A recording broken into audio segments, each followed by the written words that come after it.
आज हम लोग भारतीय राज्यतंत्र और शासन, जिसे पॉलिटी पेपर के नाम से भी जाना जाता है, जीएस पेपर 2 का ओरिएंटेशन करने वाले हैं प्रोस्पेक्ट आईएएस में।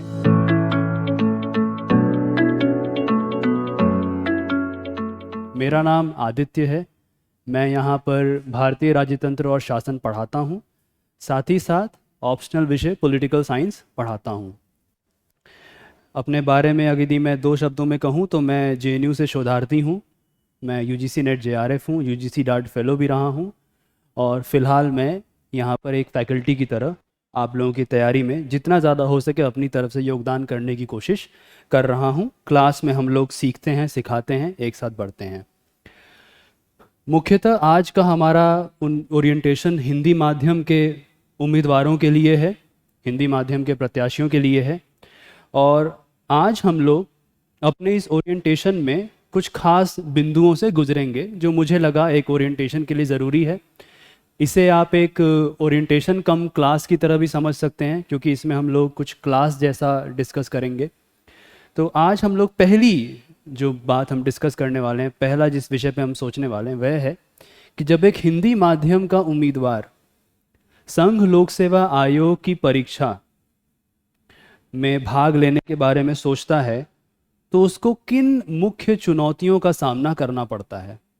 पहली बात तो इसी पर होगी। शुरू के 10 मिनट मैं ज़रा इस पर आपके लूँगा कि आपको किन चुनौतियों का सामना करना है और इन चुनौतियों से प्रोस्पेक्ट आईएएस कैसे आपको इन चुनौतियों का सामना करने के लिए प्रोस्पेक्ट आईएएस आपको मजबूत करता है। पहली बात इस पर होगी। दूसरी बात होगी कि संघ लोक सेवा आयोग, और इसको हम लोग संघ लोक सेवा आयोग के अधिसूचना से हमने निकाला है, जो नोटिफिकेशन आता है हर वर्ष परीक्षा से पहले, उसमें से निकाला है कि संघ लोक सेवा आयोग एक उम्मीदवार से क्या अपेक्षा करता है। यदि आप परीक्षा देने जा रहे हैं संघ लोक सेवा आयोग की, तो आपको एक बुनियादी समझ होनी चाहिए कि आपसे यह एग्ज़ाम क्या मांग कर रहा है, क्या आपसे अपेक्षा की जा रही है। इसके बारे में एक हमारी चर्चा होगी। तीसरी चर्चा होगी कि भारतीय राज्यतंत्र और शासन में आपको क्या क्या पढ़ना है, कितने अंक हैं। परंतु केवल इसी के पाठ्यक्रम तक हम लोग सीमित नहीं रहेंगे। हम लोग यह भी जानेंगे कि अन्य जो अध्ययन के पेपर हैं आपके, GS1, GS3, GS4 और एथिक्स पेपर, माफ कीजिएगा निबंध वाला पेपर, इसमें भी, और साक्षात्कार जिसे पर्सनालिटी टेस्ट भी कहा जाता है, इन सब में भारतीय राज्यतंत्र और शासन कैसे मददगार होता है और कैसे कुछ परस्पर व्यापक या ओवरलैपिंग जो उपविषय हैं वो किस तरह से आते हैं और उनमें कितने अंक हैं, कितने प्रश्न पूछे जाते हैं, इसके ऊपर भी बात होगी। तो ऐसे आपका एक पैटर्न एनालिसिस हो जाएगा। जो चौथी बात हम लोग करने वाले हैं वह है कि यहाँ पे अध्ययन विधि क्या है, यहाँ पढ़ाया कैसे जाता है, हम लोग किस तरीके से कौन कौन से टॉपिक को कैसे पढ़ाते हैं और उसी तरह से क्यों पढ़ाते हैं, हमारा वो अप्रोच क्यों है, हमारा वो अवधारणा क्यों है।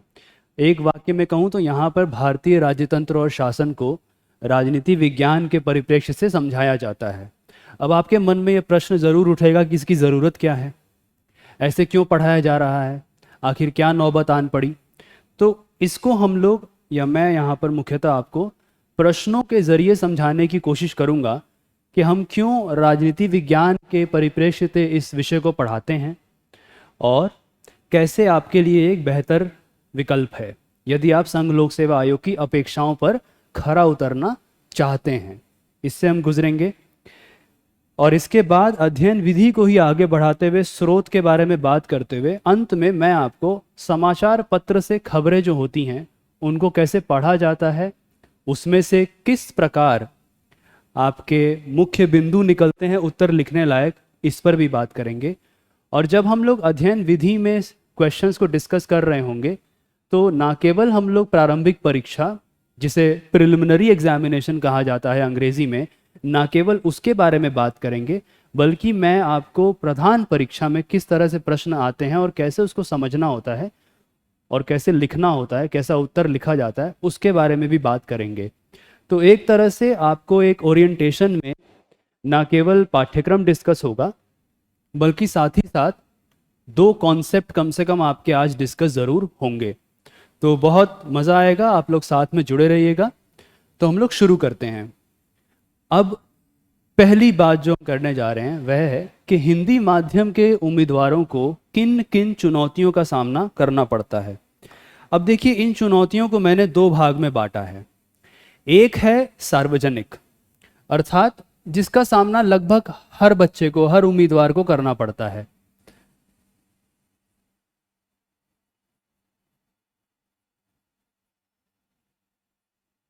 अब ये कौन सा चुनौती है साथियों? यह है संख्या, संख्या से जुड़ी हुई चुनौती है। क्योंकि इतने सारे बच्चे, इतने सारे उम्मीदवार इस परीक्षा में भाग लेते हैं, तो एक संख्या की वजह से इस परीक्षा में एक गला काट प्रतियोगिता का माहौल बन गया है। यह एक बहुत बड़ा कारण है कि इस परीक्षा को पास करना, इस परीक्षा से बाहर आना, इसमें अच्छे अव्वल दर्जे के अंक प्राप्त करके भी बच्चे मेंस एग्जामिनेशन में अच्छा उत्तर लिख के भी कभी कभी पीछे रह जाते हैं। तो गला काट प्रतियोगिता की वजह से एक बहुत अजीब माहौल है कि आपका एक अंक भी यदि कम हुआ तो आप रेस से बाहर।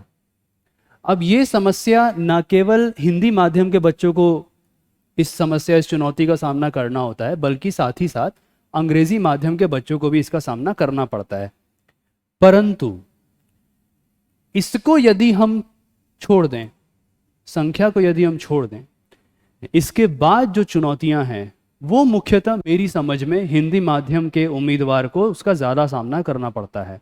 अब ये चुनौतियां कौन सी हैं? इसमें जो पहली चुनौती है वो हमारी शिक्षा व्यवस्था से जुड़ी हुई चुनौती है।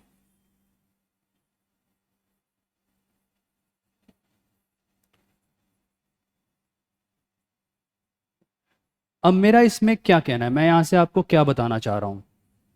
तो देखिए साथियों,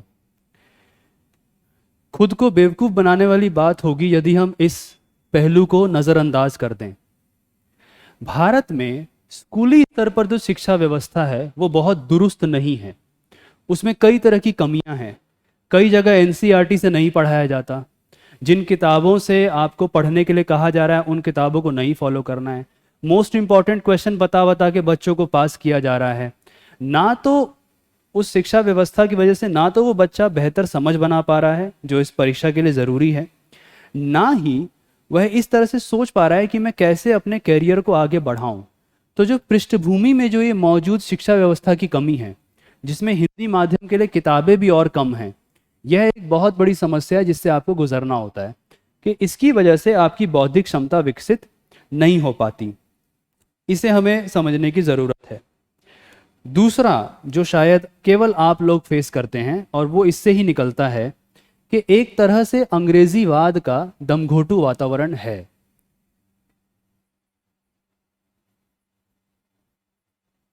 अब यदि आप बाहर बाजार में मौजूद किताबों को देखें, अच्छी किताबें जो हैं अंग्रेजी में लिखी गई हैं, मुख्यतः मॉडल क्वेश्चन पेपर्स जिसमें उत्तर लिखने की प्रैक्टिस कराई जाती है वो भी ज़्यादातर आपको अंग्रेजी में ही मिलेगी।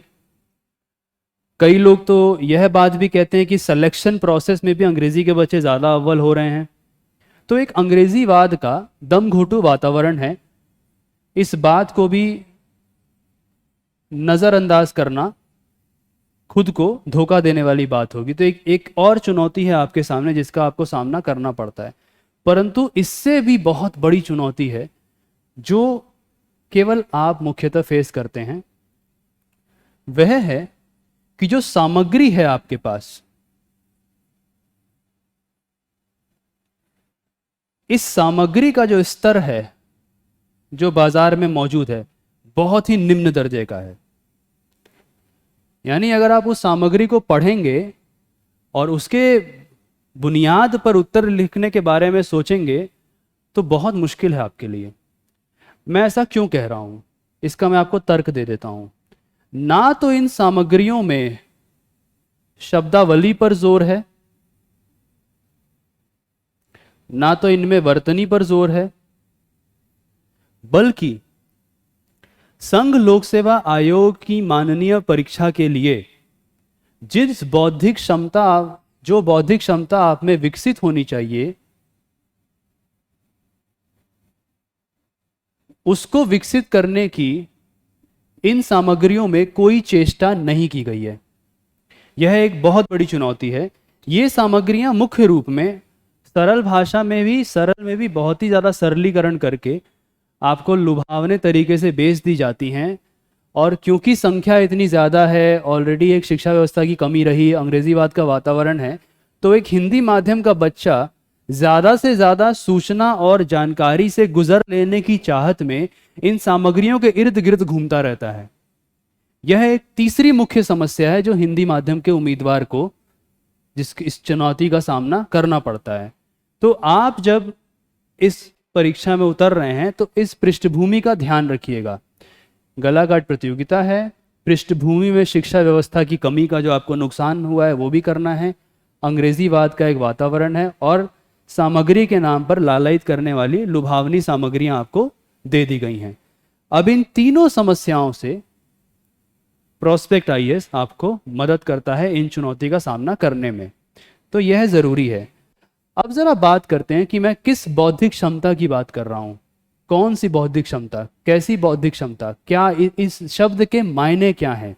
क्या संघ लोक सेवा आयोग ने हमें समझाने की कोशिश की है कि वो किस तरह की बौद्धिक क्षमता की आपसे अपेक्षा करते हैं? तो इसका भी उत्तर आपको बता देता हूँ, इसका उत्तर हाँ है। और अब ज़रा हम लोग यह जानने की कोशिश करते हैं कि संघ लोक सेवा आयोग आपसे क्या अपेक्षाएं कर रहा है, किस तरह की बौद्धिक क्षमता आपको विकसित करने के लिए आपसे मांग कर रहा है। जरा उस पर एक नज़र डाल लेते हैं कि ये क्या है। आप में से शायद कुछ बच्चे संघ लोक सेवा आयोग की अधिसूचना से गुजरे होंगे और कुछ शायद नहीं गुजरे होंगे, कोई दिक्कत वाली बात नहीं है। हम आपको बताते हैं कि ये है क्या, मुख्यतः परीक्षा का उद्देश्य क्या है।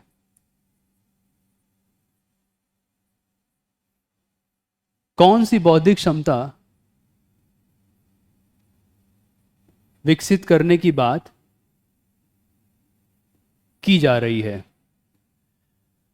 तो अगर आप संघ लोक सेवा आयोग की अधिसूचना के पृष्ठ 35 और पृष्ठ 37 पर जाएंगे, page number 35 and page number 37, 2020 वाला ही उठा लीजिए।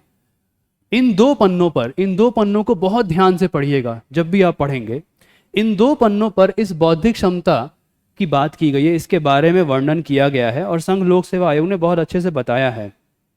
उनका कहना है कि इस परीक्षा का उद्देश्य उम्मीदवार के समग्र बौद्धिक गुण तथा गहन ज्ञान का आकलन करना है। यानी एक तो आपका बौद्धिक गुण कैसा है। अब यहां भी इन्होंने थोड़ा सा कंफ्यूज करने की कोशिश की है कि बौद्धिक गुण बोल दिया, और दूसरा शब्द का जो प्रयोग किया है वह है गहन ज्ञान। अब देखिए, ये दो शब्द बहुत महत्वपूर्ण हैं। एक है बौद्धिक गुण जिसके जरिए आपको गहन ज्ञान मिलेगा। गहन ज्ञान सरल सामग्रियों से, लुभावनी सामग्रियों से नहीं आता। गहन ज्ञान के लिए आपको ना केवल अच्छी किताबें पढ़ने की ज़रूरत है, बल्कि पढ़ाई के साथ साथ अच्छे लेखन, अच्छी तरह से उत्तर लिखने का भी एक आपको रुचि विकसित करना होगा, आपको वो स्किल विकसित करना होगा। अब इसमें क्या आ रहा है, जो आपके आसपास घटनाक्रम हैं,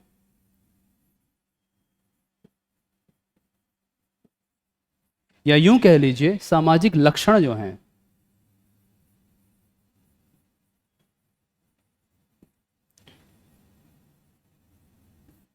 इन आसपास के घटनाक्रमों में, जिसे आप करंट में जो चल रहा है इसको ऐसे भी बोलते हैं, करंट अफेयर्स कुछ लोग बोल देते हैं, जनरल अवेयरनेस कुछ लोग बोल देते हैं, समसामयिक घटनाक्रम भी बोल दिया जाता है। मुख्यतः सामाजिक लक्षण और घटनाक्रम जो है, इसमें आपकी जो रुचि है वो कितनी विविध है, कितनी विस्तृत है या वृहद है, दोनों शब्द का इस्तेमाल आप कर सकते हैं। गहराई कितनी है, आपकी आलोचनात्मक ग्रहण शक्ति कितनी है।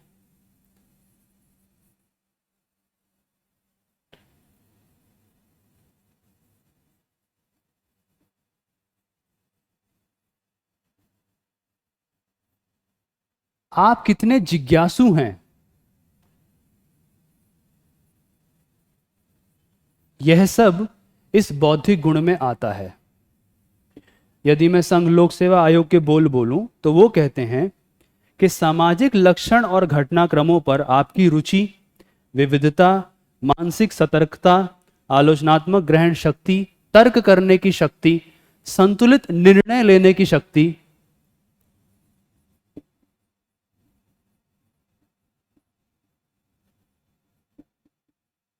आदि का परीक्षण या आदि का परीक्षण करना इस परीक्षा का उद्देश्य है।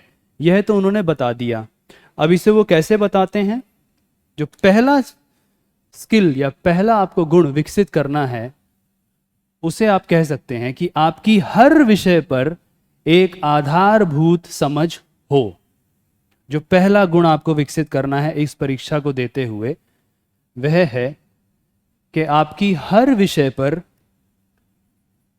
एक आधारभूत समझ हो। अब यह कैसे आएगी? ना केवल अच्छा सामग्री पढ़ के आएगी, बल्कि कक्षा में चर्चा करके, सवालों के जवाब लिख के, जितने प्रश्न आपसे पूछे जाएं, जितना प्रश्न आप समझ सकें, जितने पहलुओं से आप सोच सकें, उससे आपको एक आधारभूत समझ विकसित होती है। दूसरा जो आपसे मांग कर रहे हैं इसी के अंदर, वो है,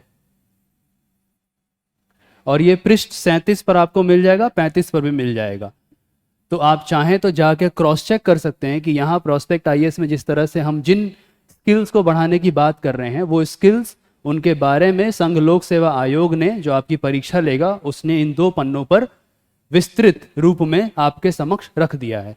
आपको कहीं और जाने की जरूरत नहीं है। सीधा आप 2020 की अधिसूचना को डाउनलोड कीजिए, सीधा पृष्ठ 35 और 37 पर जाइए, जो आपके फोन में पीडीएफ या लैपटॉप में खुलेगा, वहां आपको मिल जाएगा। दूसरा जो है कि आप संतुलित रूप में सकारात्मक मूल्यांकन कर सकें।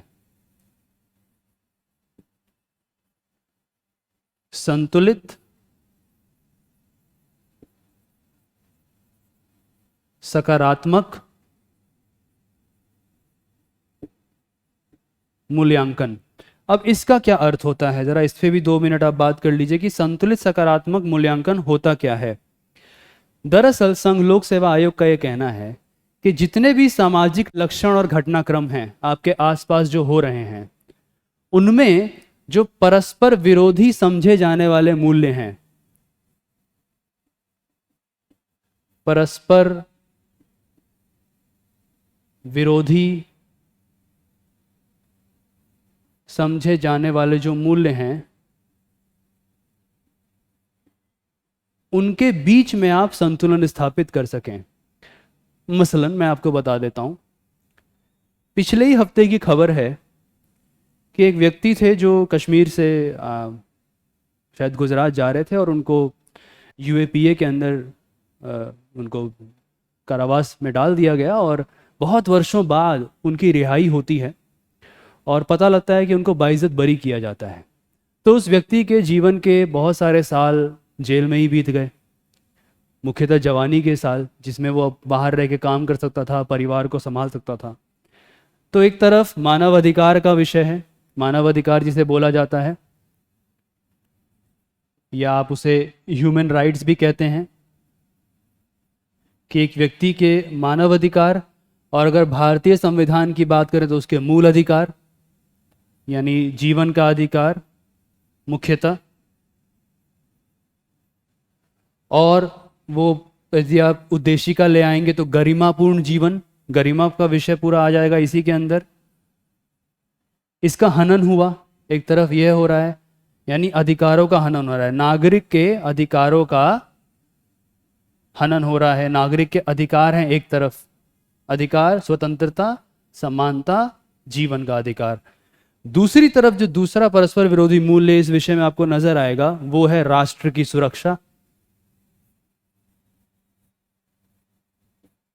है ना। आप अगर इस पे हल्का सा भी 2 मिनट भी अगर अपना माथा पची करेंगे, तो दूसरी तरफ जो मूल्य है वो राष्ट्र की सुरक्षा का मूल्य है। अब इन दोनों को आपको संतुलित करना है। यही है संतुलित सकारात्मक मूल्यांकन। कैसे आप इन परस्पर विरोधी समझे जाने वाले मूल्यों में संतुलन बिठाएंगे, ये आपका टास्क है। आपको इसको समझने की जरूरत है और आप कैसे इसको विकसित करेंगे, यह आपका खेल है। पूरा आपको एग्जाम में यही समझना है, मेंस में, खासकर प्रधान परीक्षा में। प्रोस्पेक्ट में जब हम लोग राजनीति विज्ञान के परिप्रेक्ष्य से पढ़ाते हैं तो राजनीति विज्ञान में मूल्यों पर बहुत जोर होता है और अक्सर इन दो मूल्यों में एक संतुलन बिठाने की कोशिश की जाती है। अब आप सोच रहे होंगे कि क्या ऐसा सवाल आता भी है? तो ज़्यादा नहीं, 2 वर्ष पीछे चले जाइए। यूएपीए कानून पे बहुत अच्छा प्रधान परीक्षा में सवाल आया था, जिसमें ना केवल ये पूछा गया था कि राष्ट्रीय सुरक्षा का मुद्दा है, बल्कि उस प्रश्न में राष्ट्रीय मानवाधिकार आयोग, नेशनल ह्यूमन राइट्स कमीशन की जो रपट आती है, उसके संदर्भ से भी आपको उत्तर लिखना था। तो राष्ट्रीय मानवाधिकार आयोग की जो रपट है उसमें इन पहलुओं पर बात की जाती है और सरकार इधर से बात कर रही है।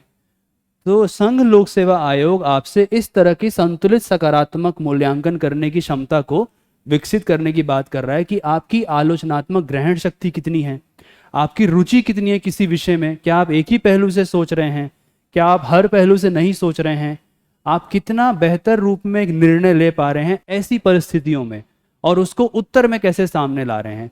ये आपको तीसरे पॉइंट पे ले जाता है जो संघ लोक सेवा आपसे उम्मीद करता है, वह है एक खास तरह का उत्तर लिखने की क्षमता। यदि संघ लोक सेवा आयोग के शब्दों का प्रयोग करें तो आपको एक सारगर्भित संतुलित उत्तर लिखने की क्षमता आपके अंदर होनी चाहिए। संघ लोक सेवा आयोग आपसे अपेक्षा करता है, ताकि आप एक और संक्षिप्त हो। यह नहीं कि आप उस पर 5-10 पन्ने लिख रहे हैं, 150 से 250 शब्दों में आप एक संक्षिप्त रूप में संतुलित सारगर्भित उत्तर लिख सकें। चौथा संघ लोक सेवा आयोग आपसे जो डिमांड करता है वह है आपका मुख्यतः जीएस पेपर 4 जो पॉलिटिक में, उसमें काफी सेक्शंस आते हैं। संवैधानिक मूल्य जो हैं या संवैधानिक नैतिकता जो है उसको अपने अंदर अंतर समाहित करना। जो आपके संवैधानिक मूल्य हैं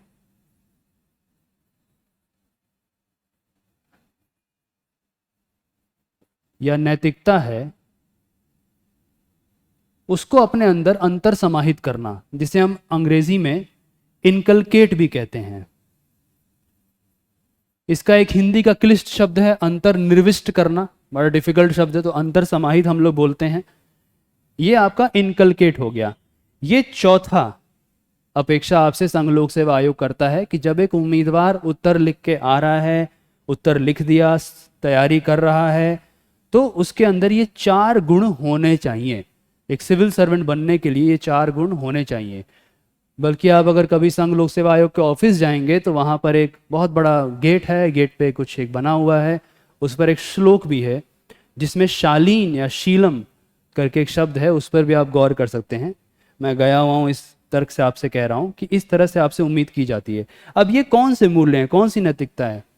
दुर्बल वर्ग, कमजोर वर्ग के प्रति करुणा भाव, जिसे हम कंपैशन भी कहते हैं, यह आपसे संघ लोक सेवा आयोग उम्मीद कर रहा है कि आप इन 4 गुणों को अपने अंदर लाएंगे। इसी से आपका गहन ज्ञान विकसित होगा और इसी से आप एक बेहतर उत्तर लिख पाएंगे। यही आपकी बौद्धिक क्षमता को बनाएगा। प्रोस्पेक्ट आईएएस में पढ़ाते हुए इन 4 मुख्य बिंदुओं पर जोर दिया जाता है। अब बात करते हैं कि भारतीय राज्यतंत्र और शासन में क्या क्या आपको पढ़ना होता है, कितने अंक हैं, कौन कौन से टॉपिक्स हैं, और हम लोग यहाँ पे इसे कैसे पढ़ाते हैं प्रोस्पेक्ट आईएएस में। जरा इस पर एक बात कर लेते हैं, इससे आपको अंदाज़ा लग जाएगा कि कितने सारे अंक, क्योंकि ये एक कॉम्पिटिटिव एग्ज़ाम है, गला काट प्रतियोगिता है, बहुत ज़्यादा आपको डिमांड है, हर तरफ से बच्चे बहुत मेहनत कर रहे हैं। तो आप क्या यहाँ पे आपको किस किस विषय से गुजरना है, जरा इस पे हम लोग चर्चा कर लेते हैं। यहाँ पर प्रोस्पेक्ट आईएएस में हमने इस टॉपिक को 6 भागों में विभाजित किया है।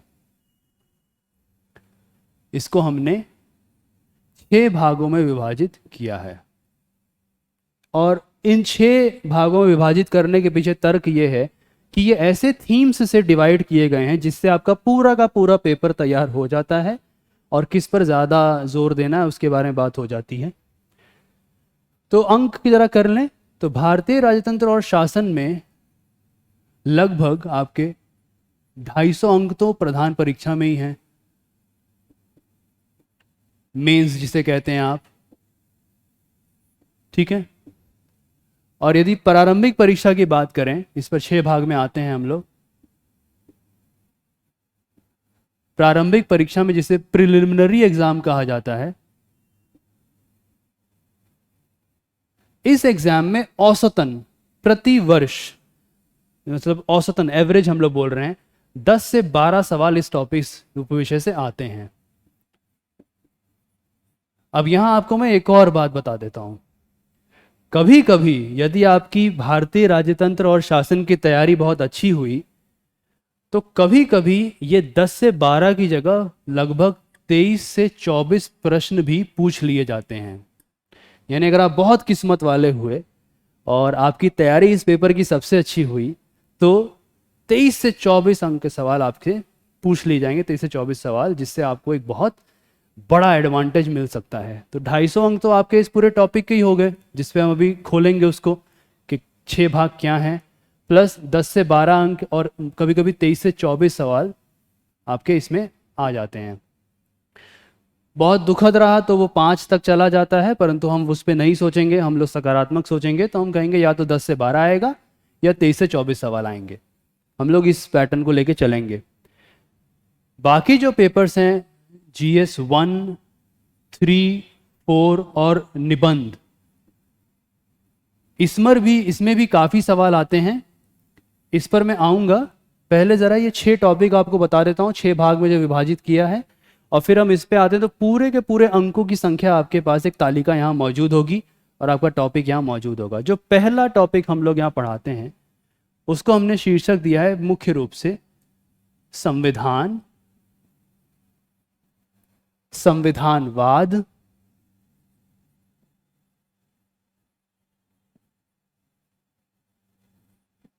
इसमें आप संविधान का दर्शन या कह लीजिए ढांचा भी कह सकते हैं, संवैधानिक ढांचा,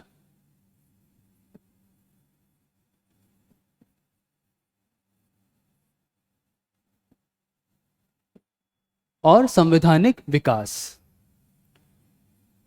मुख्य रूप से इसे मैं संवैधानिक विकास का कंसेप्शन यूज कर रहा हूं।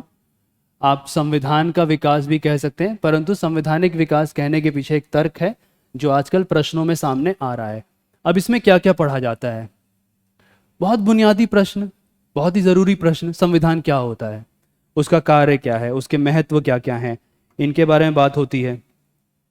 साथ ही साथ उसका ढांचा किस तरीके का है, एक फौरी तौर पे कितने भाग हैं, कौन से भाग में क्या लिखा गया है आदि। फिर कौन कौन से महत्वपूर्ण प्रावधान हैं, मूल अधिकार, नीति निर्देशक तत्व, मूल कर्तव्य, उद्देशिका, मूल संरचना, संशोधन आदि इसमें आता है।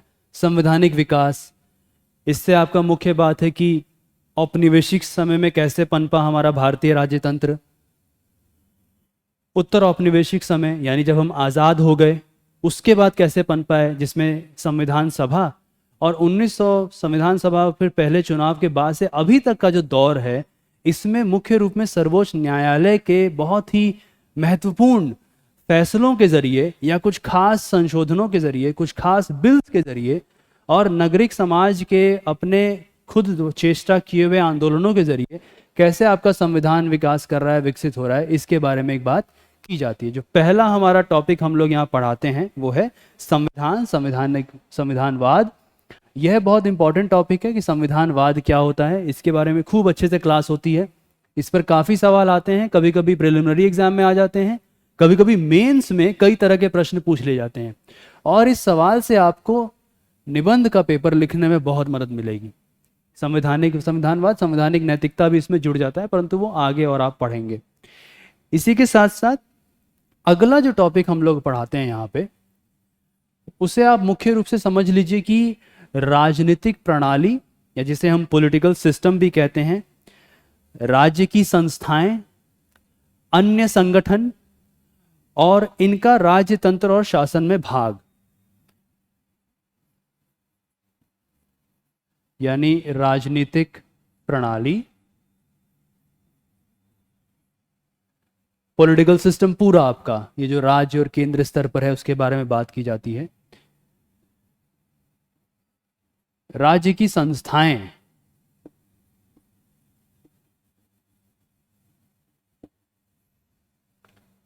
साथ ही साथ अन्य संगठन जो समाज में मौजूद हैं,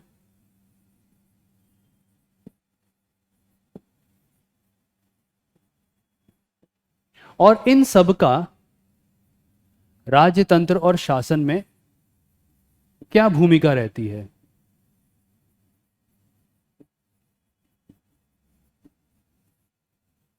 इसके बारे में पढ़ाया जाता है। इस पर से भी काफ़ी सवाल प्रिलिमिनरी एग्जामिनेशन में, कई सवाल इसमें पूछे जाते हैं प्रारंभिक परीक्षा में और मेंस में भी। जैसे अगर मैं इसको थोड़ा सा खोलने की कोशिश करूं तो इसमें हम लोग पढ़ाते हैं संघ एवं राज्यों के कार्य और उत्तरदायित्व, यानी संघ आपका यूनियन लेवल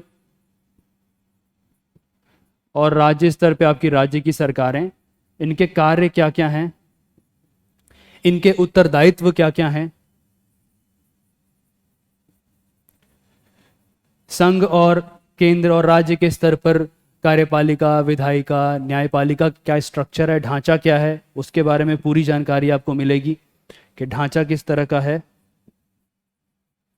राज्य की जो संस्थाएं हैं, तो कुछ संस्थाएं विनियामक होती हैं केवल, कुछ संस्थाएं अर्ध न्यायिक होती हैं, क्वाजाई जुडिशियल होती हैं, कुछ संस्थाएं विनियामक यानी स्टैट्यूटरी होती हैं, और कुछ संस्थाएं न्यायिक होती हैं या सांविधिक होती हैं।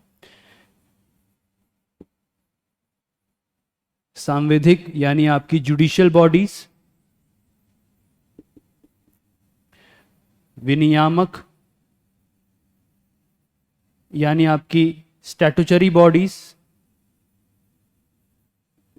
और अर्ध न्यायिक, जैसा अर्ध शब्द से आपको समझ में आ रहा होगा, ये क्वाजाई जुडिशियल बॉडीज।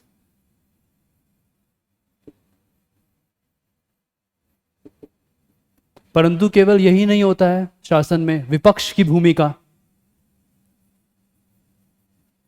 यानी आपका ऑपोजिशन, अन्य संगठन भी इसमें पढ़ाया जाता है, यानी कि उसमें आप गैर सरकारी संगठन और स्वयं अपने आधार पर जो संगठन काम कर रहे हैं उनके बारे में बात होगी, प्रभावक समूह की बात होगी, औपचारिक और अनौपचारिक संघ इनकी भी बात होती है। गैर सरकारी संगठन भी कई बार इसमें पढ़ाया जाता है, औपचारिक और अनौपचारिक संघ भी इसमें पढ़ाया जाता है। एनजीओज के साथ बात होती है इसके अंदर, स्पेशल हेल्प ग्रुप्स जिसे कहते हैं उनके बारे में बात होती है, तो इनकी भूमिका होती है। और ये जो संगठन है इन्हें हम अगले टॉपिक में भी पढ़ाते हैं जिसमें अधिकार संबंधी मुद्दे आते हैं। तो ये दूसरा टॉपिक है जिसे भारतीय राजतंत्र और शासन में यहाँ पर प्रोस्पेक्ट आईएएस में पढ़ाया जाता है। इसके अलावा एक आपका बहुत बड़ा विषय है, वह है अधिकार संबंधी मुद्दे, सामाजिक न्याय के मुद्दे, विकास संबंधित मुद्दे। इनके बारे में भी यहां पर प्रोस्पेक्ट आईएएस में तीसरा जो हमने भाग किया हुआ है वह है विकास की प्रक्रिया, लोक नीति, अधिकार संबंधी मुद्दे और सामाजिक न्याय।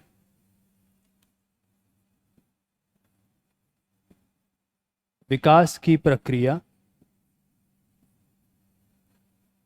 लोक नीति, जिसे हम पब्लिक पॉलिसी भी कहते हैं, सामाजिक न्याय जो अपने आप में एक बहुत बड़ा विचार है जिसे हम अंग्रेजी में सोशल जस्टिस भी कहते हैं, और अधिकार संबंधी मुद्दे।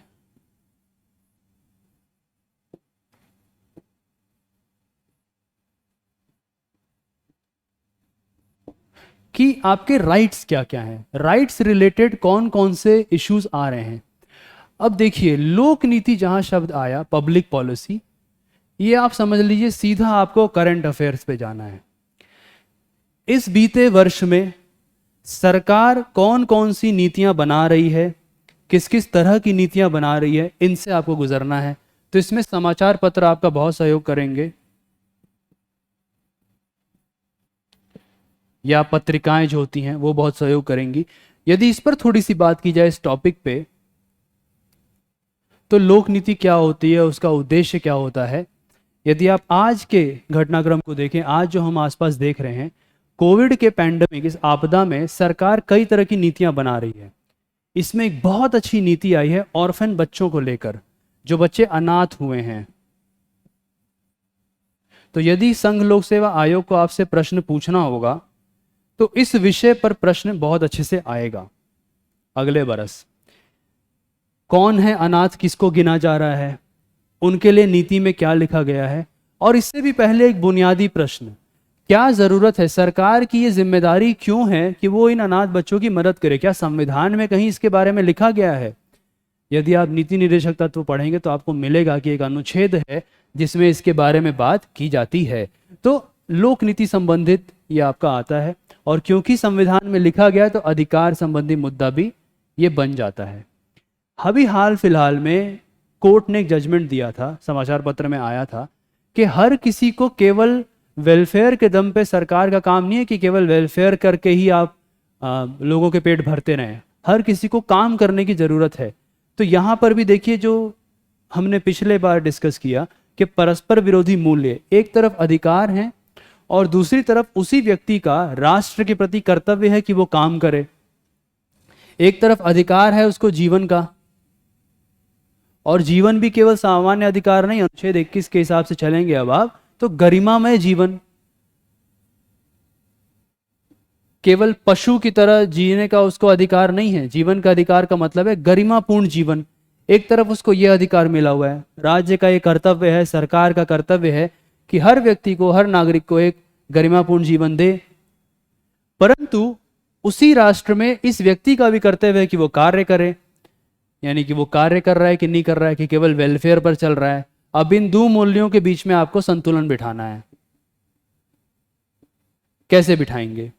राज्य का कर्तव्य है कि जो लोग अनाथ हो रहे हैं, जो बच्चे, उनके बारे में कुछ करे, परंतु समाज का भी उसमें क्या कर्तव्य है, इसके बारे में भी बात होगी। कि जो अन्य संगठन आपके पिछले टॉपिक पे थे उसके बारे में बात होगी। तो यहाँ पर कैसे सरकार की कल्याणकारी योजनाएं बन रही हैं,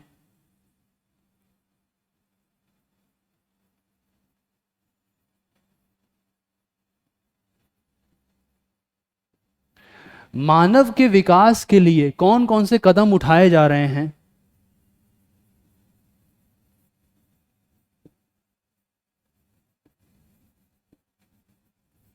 इन तमाम पहलुओं पे इस टॉपिक में आपको गुजरना होता है। ये संघ लोक सेवा आयोग जीएस पेपर 2 पॉलिटी का बहुत बड़ा हिस्सा है। इससे भी कई प्रश्न मेंस में बहुत आते हैं, प्रारंभिक परीक्षा में भी आते हैं, मेंस में इसमें से कई सवाल आते हुए देखे गए हैं। यदि इसी लोक नीति, वैक्सीनेशन को लेकर बहुत चर्चा चल रही है, अगर उसी से जोड़ दें तो लोक नीति और संवैधानिक ढांचा, एक बहुत बड़ा प्रश्न आपके लिए अगले वर्ष आ सकता है। वैक्सीनेशन और कोविड की पॉलिसी को लेके राज्य यानी केंद्र स्तर पे भारतीय सरकार और राज्य यानी स्टेट लेवल पे, दोनों ही राज्य का अंग है, संघ और राज्य के स्तर पे सरकारों में क्या संबंध है, आपका फेडरलिज्म, संघवाद किस तरीके का है, इसके ऊपर एक बहुत अच्छा प्रश्न आ सकता है अगले वर्ष। इसमें अगर मैं थोड़ा सा खोल दूं तो एक तो ये लोक नीति के संदर्भ में आएगा, इससे आ सकता है, यानी वैक्सीनेशन। पिछले ही महीने दिल्ली, जो आपका ये राज्य है, एनसीटी है, कैपिटल दिल्ली, इसको लेके संविधान में एक नया बिल, संसद में एक नया बिल, और उसके ऊपर एक बड़ी गर्मा गर्मी चल रही है। और ये गर्मा गर्मी बहुत सालों से है। कोर्ट ने इस पे कई बार मुद्दा भी उठा रखा है, कोर्ट में बहस गई भी थी, कोर्ट ने एक जजमेंट भी दिया था कि कैसे एक हारमोनियस तरीके से चलना है, और संघवाद बहुत ज़रूरी है। संघवाद आज के समय में मूल संरचना का भी हिस्सा है। तो दिल्ली संबंधित प्रश्न आ सकता है। तीसरा एक बहुत बड़ा इशू आपके आसपास चल रहा है, महाराष्ट्र की अगर बात करें तो गवर्नर साहब का क्या रोल है, इस पर एक पूरा प्रश्न आ सकता है। और इसी के साथ साथ अगर आप एक बहुत ही विवादास्पद, भारत का एक बहुत विवादास्पद क्षेत्र है, उसके बारे में बात करें तो कश्मीर को लेके एक सवाल जरूर बन सकता है। यानी एक संघवाद लोक नीति से, संवैधानिक ढांचे से ऐसे लिंक करके आपकी एक आधारभूत समझ होनी चाहिए कि जब आप नोट्स बना रहे हैं और संघवाद की बात कर रहे हैं तो ना केवल आप सिद्धांत को समझें, ढांचे को समझें, बल्कि जो परस्पर आपके सामाजिक घटनाक्रम और लक्षण हैं, ये 4 मुख्य लक्षण, इसके ऊपर आपकी एक गहन आधारभूत समझ विकसित हो। इसी तीसरे टॉपिक में हम लोग पंचायत के बारे में भी पढ़ते हैं। इसका एक दूसरा नाम भी होता है आधारभूत लोकतंत्र, ग्रासरूट डेमोक्रेसी। भारत अभी भी गांव वाला देश है, हमारा अभी भी ज़्यादातर आबादी जो है वो गांव में रहती है, इस तथ्य को नकारा नहीं जा सकता। तो ऐसे में पंचायत, इनकी क्या भूमिका है? अगर आप, मैं अभी अंत में जब आपको समाचार पत्र की एक खबर का विश्लेषण बताऊंगा तो आपको पंचायत और पंचों की बड़ी भूमिका नजर आएगी। वैक्सीनेशन में, कोविड आपदा से लड़ने में पंचायत बहुत बड़ा रोल कर रहा है। तो न केवल आप पंचायत के संवैधानिक आधार को पढ़ें, पंचायत की ज़रूरत क्यों पड़ी इसको भी पढ़िएगा, इसको भी हम पढ़ाते हैं।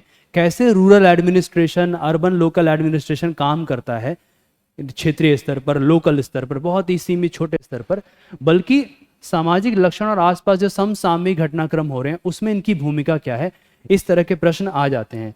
इसमें नागरिक समाज, जैसे हमने ऑलरेडी बात की, अधिकार संबंधी मुद्दे, तो नागरिक समाज।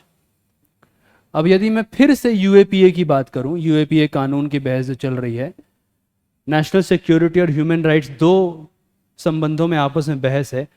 तो इसमें बहुत सारे संगठन है जो काम कर रहे हैं, पीयूडीआर है, पीयूसीएल है, और राज्य के ही संगठन है, NHRC, national human rights commission. PUDR का मंत्र है people's union for democratic rights, people's union for civil liberties. Media का रोल क्या है, ये सारे इस तीसरे बड़े टॉपिक में आते हैं। यह तीसरा विषय भारतीय राजतंत्र और शासन, जिसमें से कई सारे प्रश्न आपके प्रधान परीक्षा में पूछे जाते हैं, इसमें आपको यह सब पढ़ना होता है मुख्यतः। जो चौथा, एक बहुत महत्वपूर्ण, खासतौर पे प्रशासन की नज़र से यदि कहूँ तो प्रशासन की नज़र से तो ये बहुत ही महत्वपूर्ण विषय है। जो चौथा विषय आपको पढ़ना होता है भारतीय राजतंत्र और शासन में, जिसमें से प्रश्न पूछ लिए जाते हैं, और इस विषय की समझदारी विकसित करना आपके लिए एक अलग रूप में भी ज़रूरी है, क्योंकि आप लोग प्रशासनिक अधिकारी बनना चाहते हैं। वह है शासन, सुशासन और लोकतंत्र में सिविल सेवकों की भूमिका। शासन यानी गवर्नेंस, सुशासन यानी गुड गवर्नेंस, और लोकतंत्र में सिविल सेवाओं या लोकतंत्र में सिविल सर्वेंट्स जो हैं, ब्यूरोक्रेट्स, उनकी भूमिका। लोकतंत्र में सिविल सेवकों की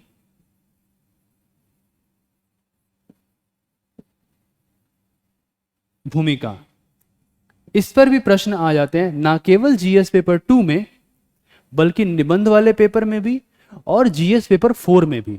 इन सब में इसमें से इस टॉपिक पे से सवाल आते हैं, इसलिए इस टॉपिक से गुजरना बहुत ज़रूरी है। गवर्नेंस क्या होता है, सुशासन क्या होता है, जरा आज के संदर्भ में सोचिए। अगर हम कोविड पैंडेमिक की ही बात करें, इसी पर थोड़ा सा हम लोग सोचने की कोशिश करें, तो क्या दिक्कतें शासन को लेके आ रही हैं। डिलीवरी ऑफ शासन क्या है कि सरकार की जो नीतियां हैं उसके क्रियान्वयन में आए हुए बदलावों को शासन की संज्ञा से समझा जाता है, कि सरकार कैसे अपनी नीतियों का क्रियान्वयन कर रही है, नीति निर्माण में कैसे बदलाव हुए हैं। पहले केवल संसद, सरकारी संस्थाएं करती थी, आज के ज़माने में सरकार के साथ साथ गैर सरकारी संगठन, स्वयं सहायता संगठन जिन्हें सेल्फ हेल्प ग्रुप कैसे हैं, नागरिक समाज, ये सब लोग इसमें एक साथ काम कर रहे हैं। तो कैसे शासन बदला है, इसके बारे में एक बातचीत होगी, और अब कैसे बदल रहा है। जिसे अगर आप शिक्षा व्यवस्था की बात करें तो इस पर एक प्रश्न बन सकता है, सरकार शिक्षा को कैसे सामने पहुंचाना चाह रही है कोविड पैंडेमिक के दौर में। ई गवर्नेंस एक बहुत बड़े विषय के रूप में उभरेगा अगले वर्ष के लिए। यदि सवाल पूछना हो तो ई गवर्नेंस जरूर आएगा। और लोकतंत्र में सिविल सेवकों की भूमिका, क्या आपका काम, अगर हम कार्यपालिका की बात करें तो क्या आपका काम केवल सरकार को नीतियां बनाने में मदद करना और उसके क्रियान्वयन में मदद करना है। किस तरह की नीतियां आप बनाएंगे, कैसी नीतियां आप बनाएंगे, आपका नेतृत्व किस तरह का होगा, आपका समाज के दुर्बल वर्गों के प्रति क्या उत्तरदायित्व है। ऐसे तमाम प्रश्न इसमें आते हैं इस टॉपिक में। और ये बहुत बड़ा टॉपिक जुड़ा हुआ है संवैधानिक नैतिकता से, जो जीएस पेपर 4 का टॉपिक है, उस पर जब हम बात करेंगे तब इस पर आएंगे। तो एक ये यहाँ पढ़ाया जाता है। इसके बाद के जो 2 अन्य विभाजन हमने किए हैं वो भारत के बाहरी पहलू से जुड़े हुए हैं। ये 4 अंदरूनी थे, अब जो 2 हैं वो बाहरी हैं। पहला जो उसमें है यानी 5वां, वह है भारत और पड़ोसी संबंध।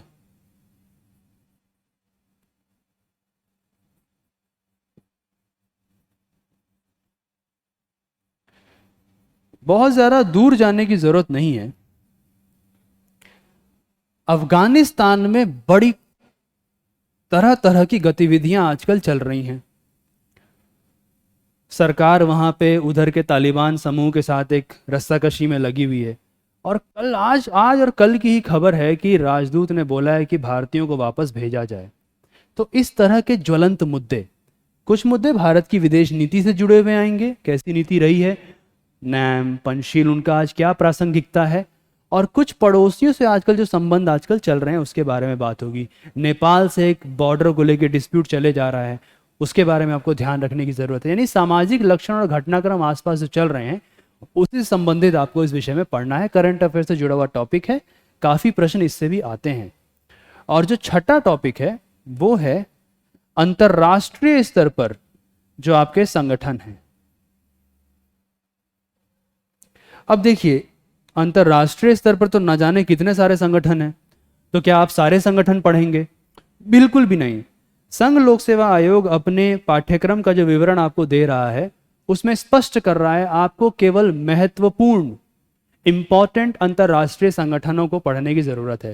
जैसे अगले वर्ष एक बहुत बड़े ग्रुप की बैठक होने वाली है, या फिर संयुक्त राष्ट्र संगठन हो गया। आजकल WHO ने किस तरह से हर देश के ऊपर एक लायबिलिटीज लगा रखी हैं, उसके बारे में जानकारी आपको होनी चाहिए, आपकी रुचि उसमें होनी चाहिए। ये कार्य कैसे कर रहा है ये तंत्र, इन सब के ऊपर सवाल भारतीय राजतंत्र और शासन में पूछे जाते हैं। हमने यहाँ पर इस पूरे उपविषय को इन 6 भाग में बांटा है और इसके कुल मिला के 250 अंक हैं। जैसे यदि अंतर्राष्ट्रीय संगठन पे ही एक और आपको बता दूं तो प्रारंभिक परीक्षा में अक्सर ये सवाल पूछ लिया जाता है, क्योंकि आपका एक टॉपिक है अन्य देशों से भारतीय संविधान की तुलना और अन्य संगठनों से भी। तो अक्सर सवाल पूछा गया था और ये बड़ा अच्छा सवाल है कि संयुक्त राष्ट्र संगठन के चार्टर और भारतीय संविधान में जो अधिकार हैं कौन कौन से एक दूसरे से मिलते जुलते हैं। ये प्रिलिमिनरी एग्जाम यानी आपका जो प्री होता है उसका सवाल है और इसे भी यहाँ पढ़ाया जाता है। तो मोटा मोटी इस तरीके से हम सिलेबस से गुजरते हैं। अब जरा देखते हैं कि जो आपका जीएस पेपर 1, 3 और 4 है इसमें कौन कौन से ऐसे इश्यूज हैं जो संबंधित हैं और उन पर सवाल पूछ लिए जाते हैं, और जिसकी तैयारी आप भारतीय राजतंत्र और शासन की तैयारी करते हुए साइड बाय साइड कर सकते हैं। यदि मैं जीएस पेपर 1 की बात करूं, मुख्यतः इसे इतिहास के पेपर की तरह देखा जाता है और वो है भी, और इसे पढ़ाने के लिए हमारे बहुत अच्छे कॉलीग हैं यहाँ जो पढ़ाते हैं। परंतु इन तीनों पेपर में कई सारे परस्पर व्यापक टॉपिक्स हैं जिसे आप अंग्रेजी में ओवरलैपिंग टॉपिक्स कहते हैं। परस्पर व्यापक उपविषय आते हैं जिसे आप अंग्रेजी में ओवरलैपिंग टॉपिक्स कहते हैं, और इन टॉपिक्स में से कुछ भी नहीं तो लगभग 10 से 15 प्रश्न औसतन पूछ लिए जाते हैं। यानी अगर इन सबको मिला दें तो ये 250 अंक तो थे ही, ये 10 से 12 और बहुत खुशकिस्मत रहे तो 23 से 24 क्वेश्चंस डबल कर लीजिए। और फिर अगर केवल इनकी बात करूं, इन सारे ओवरलैपिंग टॉपिक की, तो 10 से 15 प्रश्न औसतन पूछ लिए जाते हैं। और इनकी अगर अंक संख्या की बात की जाए तो ये लगभग 80 से 140 अंक आपके हाथ में हैं। 80 से 140 अंक औसतन आपके हाथ में। अब देखते चलिए, 250 अंक तो हाथ में थे ही भाई, पूरा का पूरा एक पेपर है। इसके अलावा ये 10 से 12 और 23 से 24 भी हाथ में है। क्वेश्चंस हैं, अंक तो और ज़्यादा हैं, प्लस 80 से 140 एवरेज भी हाथ में है। और भारतीय राजतंत्र और शासन ऐसा पेपर है जिसकी तैयारी करते हुए आपको बहुत अच्छी स्किल्स डेवलप होते हैं उत्तर लेखन में, तो अन्य पेपरों में मदद मिलेगी। जैसे जीएस पेपर 1 की ही बात करें तो इसमें सामाजिक और राजनीतिक अधिकार एक विषय पढ़ाया जाता है।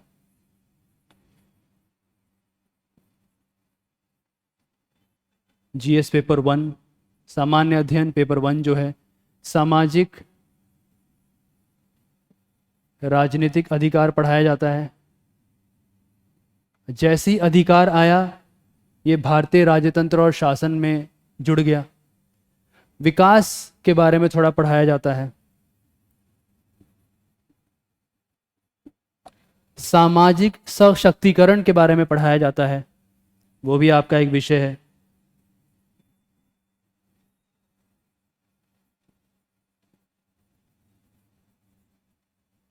जिसे हम अंग्रेजी में सोशल एम्पावरमेंट कहते हैं, और महिलाओं के अधिकार, महिला संबंधी मुद्दे। और एक बहुत बड़ा टॉपिक जो एथिक्स में भी आ रहा है, हर जगह आ रहा है, धर्मनिरपेक्षता। ये भारतीय संविधान के बहुत बड़े मूल की तरह है और मूल संरचना का हिस्सा भी है, धर्मनिरपेक्षता। इन सब में से लगभग प्रतिवर्ष 20 से 30 अंक के प्रश्न पूछ लिए जाते हैं। यहां से 20 से 30 अंक के प्रश्न जीएस 1 से आ गए। जीएस 3 में जैसे ही आप जाएंगे तो इसमें भी बहुत सारे टॉपिक्स हैं, जैसे भूमि सुधार,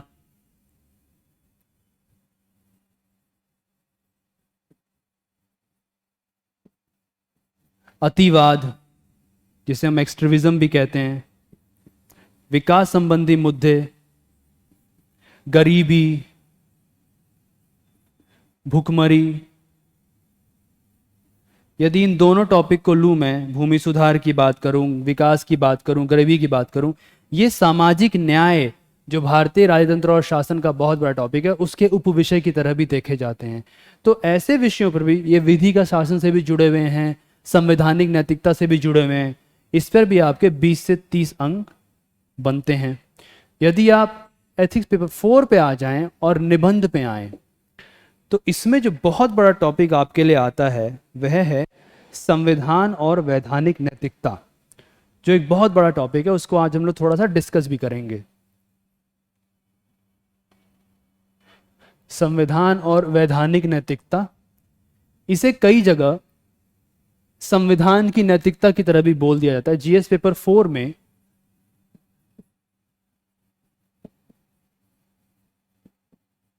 संवैधानिक नैतिकता की बात है,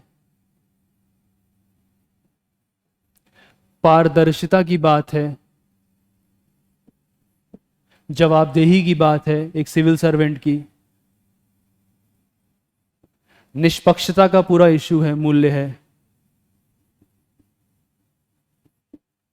सिटीजन चार्टर जिसे कहते हैं वो भी पढ़ाया जाता है। ये भी एक टॉपिक आपका आता है। सूचना का अधिकार, इससे भी जुड़ा हुआ विषय पढ़ाया जाता है। और कुछ ऐसे मूल्य जो एक सिविल सर्वेंट के अंदर होने चाहिए। लोकतंत्र में सिविल सेवाओं की भूमिका आपका भारतीय राजतंत्र और शासन का टॉपिक था। उसी से जुड़े हुए कुछ मूल्य, करुणा भाव, कंपैशन रखना, संवेदनशील होना, किसके प्रति? आपके समाज के दुर्बल कमजोर वर्ग के प्रति, जिन्हें हम संवैधानिक भाषा में एससी, एसटी, ओबीसी के नाम से भी जानते हैं। जो दुर्बल वर्ग हैं, आज भी गरीबी में या भूमिहीन लोगों में इन्हीं की संख्या ज्यादा है, वेल्थ में इनका शेयर बहुत कम है, तो इनके प्रति एक होना। इसी के साथ साथ वृद्ध, जो बुजुर्ग हैं, अनाथ, जिनके बारे में अभी हमने लोकनीति में पढ़ा कि कोविड को लेकर उनके लिए नीति बनाई गई है, आदि टॉपिक आते हैं।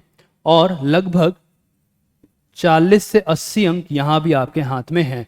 तो 20 से 30 जीएस पेपर 1, जीएस पेपर 2 में 20 से 30, जीएस पेपर 4 में 40 से 80।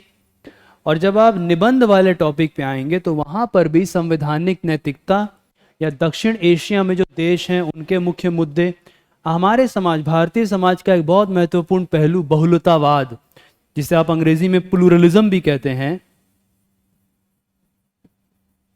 बहुलतावाद का विषय आदि पूछे जाते हैं। और लगभग 1 से 2 प्रश्न, जिनकी हर एक की संख्या 125 अंक की होती है, सामाजिक न्याय का भी प्रश्न पूछा जाता है।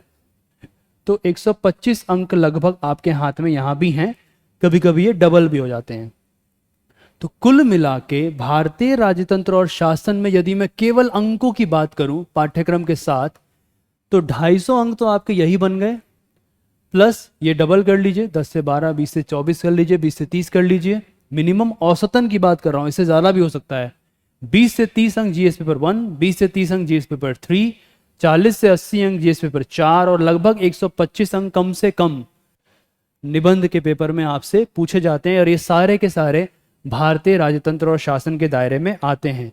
तो यह था मूल रूप से कि आपको क्या क्या पढ़ना है, कैसे कैसे पढ़ना है, और किस तरीके से यहाँ पे भारतीय राजतंत्र और शासन को हम लोग पढ़ाते हैं, कि ये सब कवर होता है। और हमारी अध्ययन सामग्री में इन सब का समुच्चय आपको मिलता है कि आपको कहीं और जाने की जरूरत ना पड़े। अब अध्ययन विधि की बात कर लेते हैं, और अध्ययन विधि की बात करते हुए कुछ सवालों को भी हम लोग गुजरेंगे, बहुत ही संक्षिप्त रूप में ही, परंतु अच्छी तरीके से। अध्ययन विधि हमारी क्या है? जो पहला, जो शायद और भी लोग बोलते हैं, हम भी यहाँ पे वो फॉलो करते हैं, और वो बहुत जरूरी है कि हम लोग एक एकीकृत दृष्टिकोण लेके चलते हैं। जो पहला हम लोग करते हैं वह है कि हम लोग एक एकीकृत दृष्टिकोण से पढ़ाते हैं। इसको हम लोग इंटीग्रेटेड अप्रोच भी कहते हैं।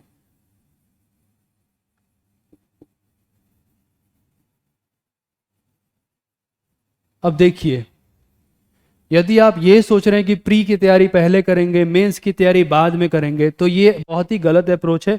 इससे आपका केवल नुकसान होना है।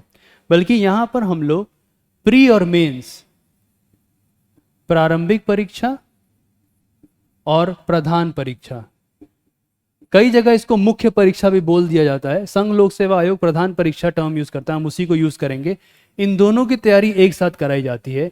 इसीलिए जब टॉपिक डिस्कस हो रहा होगा, जब हम लोग पढ़ाएंगे अधिकार संबंधी मुद्दे क्या हैं, तो हम लोग सामाजिक न्याय के अंदर पढ़ाते हैं। भले ही प्रिलिमिनरी एग्जामिनेशन में प्रारंभिक परीक्षा में उसको अधिकार संबंधी मुद्दे बोल दिया जाता है, हम उसे सामाजिक न्याय के अंदर पढ़ाते हैं, ताकि आपका पूरा का पूरा एक इंटीग्रेटेड, एकीकृत रूप में आपका पढ़ाई हो सके। जो दूसरा बहुत जरूरी है वो है कि हम इसे राजनीति विज्ञान के परिप्रेक्ष्य से पढ़ाते हैं।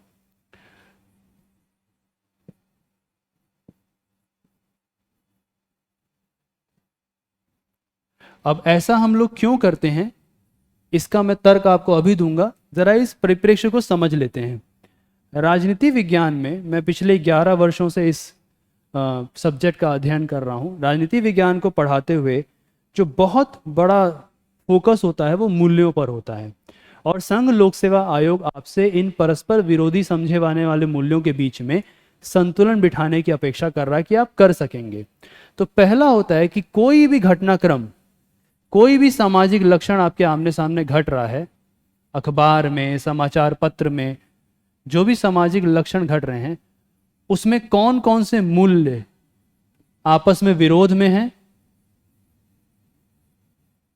और हर एक मूल्य का, हर एक लक्षण का, हर एक नीति का संवैधानिक आधार क्या है। इन दो पहलुओं से हम लोग गुजरते हैं कि मूल्य कौन से आपस में विरोध में है, इसमें संतुलन कैसे किया जाए। जैसे मैंने कोविड, यूएपीए के एग्जाम्पल देके आपको बताने की, रोशनी, प्रकाश डालने की कोशिश की। और दूसरा है संवैधानिक आधार क्या है। ये दूसरा हम लोग हर मुद्दे पर गुजरते हैं। इसके साथ साथ तीसरा जो बहुत हम लोग, खासतौर पे हम लोग यहाँ पे फोकस करते हैं, वो है कि संविधान की जो भाषा योजना है,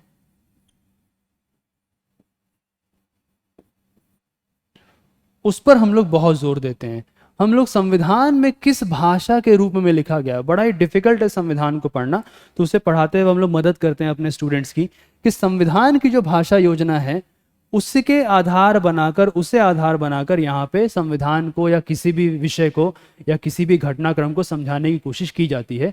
क्योंकि हमने ये पाया, जब हमने 2012 से पैटर्न एनालाइज किया कि लगभग इतने प्रश्न आ रहे हैं और इस तरह के प्रश्न आ रहे हैं कि प्रिलिमिनरी एग्जाम में 10 से 12 कम से कम औसतन आते ही हैं, और कभी कभी 23 से 24 भी आते हैं।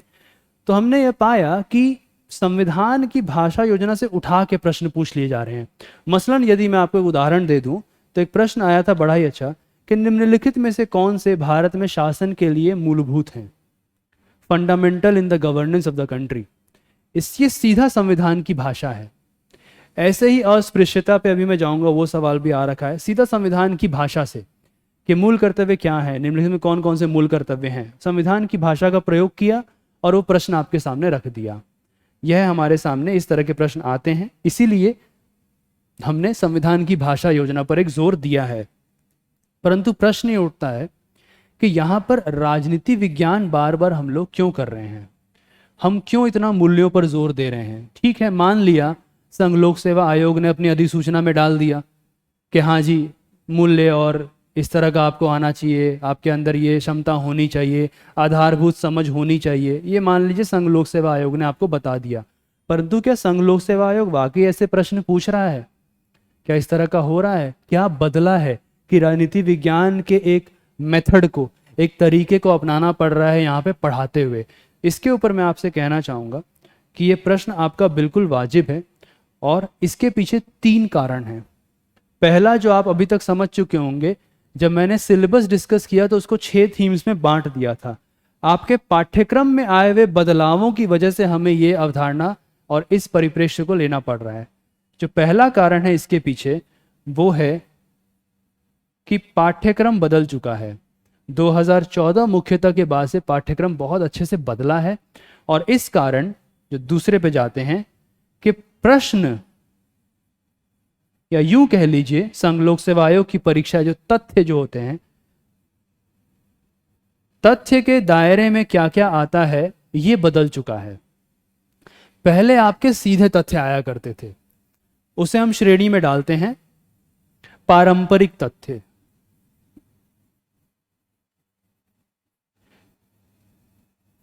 इन तथ्यों में क्या होता था प्रिय उम्मीदवारों, कि इसमें ज्यादा दिमाग खर्च करने की जरूरत नहीं थी।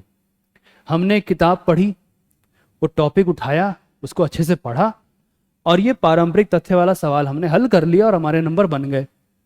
2012 से जब हमने पैटर्न एनालाइज किया तो हमें यह पता चला कि ये सवाल तो आ रहे हैं।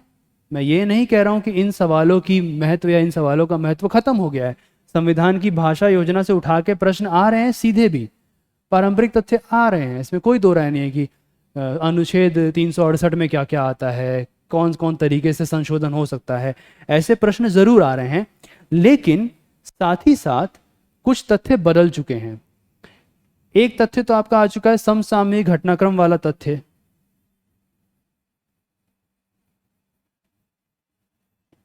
परंतु इसको और संविधान को जोड़ के सैद्धांतिक संवैधानिक तथ्य पूछे जा रहे हैं, यानी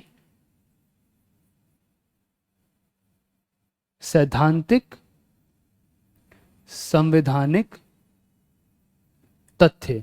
ये एक नए तथ्य के रूप में उभरा है जिसमें ना केवल आपको सिद्धांत के रूप में वैचारिक स्पष्टता चाहिए, प्रिलिमिनरी एग्जाम की ही बात कर रहा हूं, अभी मेंस पे तो गए नहीं हैं, केवल प्रारंभिक परीक्षा में ही ना केवल आपको पारंपरिक तथ्य आ रहे हैं बल्कि इस तरह के तथ्य वाले सवाल भी आने लगे हैं जिसमें आपको सैद्धांतिक स्पष्टता चाहिए जो राजनीति विज्ञान आपको देता है, और संवैधानिक मूल्य की स्पष्टता चाहिए जो फिर से राजनीति विज्ञान आपको देता है। और यदि हम तीसरी बात करें तो प्रधान परीक्षा में, जिसे हम मेंस कहते हैं, उसमें अब ऐसे सवाल पूछे जाने लगे हैं जिसमें आपके ये सारे के सारे तथ्य, ये आधार, वैचारिक स्पष्टता आपके लिए अब अनिवार्य हो गई है। तो जो हमने बात जिस तरह से शुरू की थी कि हिंदी माध्यम के उम्मीदवारों को बहुत तरह की चुनौतियों का सामना करना पड़ता है, ये बात वहां जाके अब यहाँ कंप्लीट होती है कि जैसे ही हम जिस तरह के प्रश्न पूछे जा रहे हैं उन पर गौर करें तो ना केवल पारंपरिक तथ्य वाले प्रश्न पूछे जा रहे हैं जो आमतौर पे हर किताब में उपलब्ध हैं, लेकिन ये दो तथ्य, समसामयिक घटनाक्रम पे जुड़े हुए तथ्य और इन्हें जोड़ते हुए सैद्धांतिक संवैधानिक वैचारिक स्पष्टता वाले प्रश्न, चाहे वो प्रारंभिक परीक्षा में आए चाहे वो प्रधान परीक्षा में आए, इस तरह के प्रश्न आपसे पूछे जाने लगे हैं जिस पर आपकी समझ विकसित करना जरूरी है। और हमारा यहाँ मेरे अन्य साथियों के साथ मानना है कि राजनीति विज्ञान से, इस सब्जेक्ट की मदद से आप इस समझ को विकसित कर सकते हैं। अब प्रश्न ये उठता है कि मैंने ये बात तो बोल दी, आप मेरा विश्वास करेंगे क्यों? क्योंकि मैं अगर आपकी जगह होता तो मैं भी कहता कि हो सकता है डराने के लिए कह रहे हूँ, हो सकता है ऐसे ही कह रहे हूँ। तो ऐसी बात नहीं है। अब आपसे मैं ज़रा कुछ प्रश्न देख लेता हूँ। पहले हम देखेंगे कि पारंपरिक तथ्य वाले प्रश्न कौन से होते हैं, फिर हम देखेंगे कि सैद्धांतिक वैचारिक स्पष्टता वाले प्रश्न कौन से होते हैं, और इससे हम लोग बहुत अच्छे से समझ पाएंगे कि यहाँ प्रोस्पेक्ट आईएएस में आपकी तैयारी कैसे कराई जाती है। जैसे एक बहुत सरल पारंपरिक तथ्य वाला प्रश्न मैं आपके सामने लिखता हूं। यह प्रश्न कुछ वर्ष पहले आया था कि निम्नलिखित, पहले पढ़ देता हूं फिर यहां पे मैं उसका मुख्य बिंदु लिख दूंगा, कि निम्नलिखित में से मूल अधिकारों के किस संवर्ग में अस्पृश्यता के रूप में किए गए विभेदन के विरुद्ध संरक्षण समाविष्ट है। इसको सरल बना देते हैं कि निम्नलिखित में से जो ऑप्शंस आएंगे, किस मूल अधिकारों के किस संवर्ग में, संवर्ग का अर्थ होता है कैटेगरी, मूल अधिकार जो हमारे हैं, जो भारतीय संविधान में अधिकारों का मुखपत्र जिसे कहा जाता है, मूल अधिकारों के किस संवर्ग में यानी कैटेगरी में अस्पृश्यता, जिसे हम अनटचेबिलिटी, बहुत बड़ा धब्बा है हमारे समाज के ऊपर, अस्पृश्यता जिसे हम अनटचेबिलिटी भी कहते हैं, अनटचेबिलिटी के विरुद्ध संरक्षण प्राप्त है। यानी इसके खिलाफ, इसके विरुद्ध संरक्षण निम्नलिखित मूल अधिकारों में से किस संवर्ग में, किस कैटेगरी में प्राप्त है। अब इसके 4 ऑप्शन थे और ये बहुत ही सरल सवाल है कि कौन से मूल अधिकारों के किस कैटेगरी में अनटचेबिलिटी के विरुद्ध में संरक्षण प्राप्त है, कि आपको प्रोटेक्ट किया गया है कि आपके साथ अनटचेबिलिटी प्रैक्टिस नहीं की जाएगी, कोई भी आपके साथ छुआछूत भेदभाव नहीं करेगा। ये मूल अधिकारों के किस संवर्ग में है, कौन से भाग में, कौन से कैटेगरी में है। इसके 4 ऑप्शन दिए गए थे। जो पहला ऑप्शन दिया गया था वो था शोषण के विरुद्ध अधिकार, जिसे हम अंग्रेजी में राइट अगेंस्ट एक्सप्लॉयटेशन भी कहते हैं। मैं लिख भी देता हूं,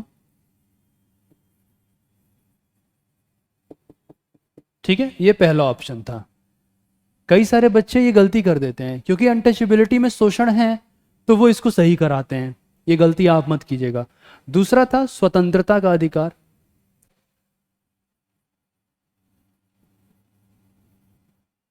यानी आपका लिबर्टी। तीसरा ऑप्शन उसमें दिया गया था संवैधानिक उपचार, यानी कॉन्स्टिट्यूशनल रेमेडीज।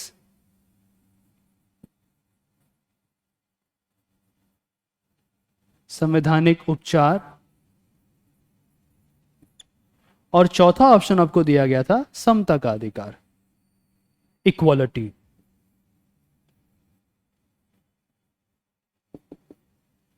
ये हो गया आपका कॉन्स्टिट्यूशनल रेमेडीज।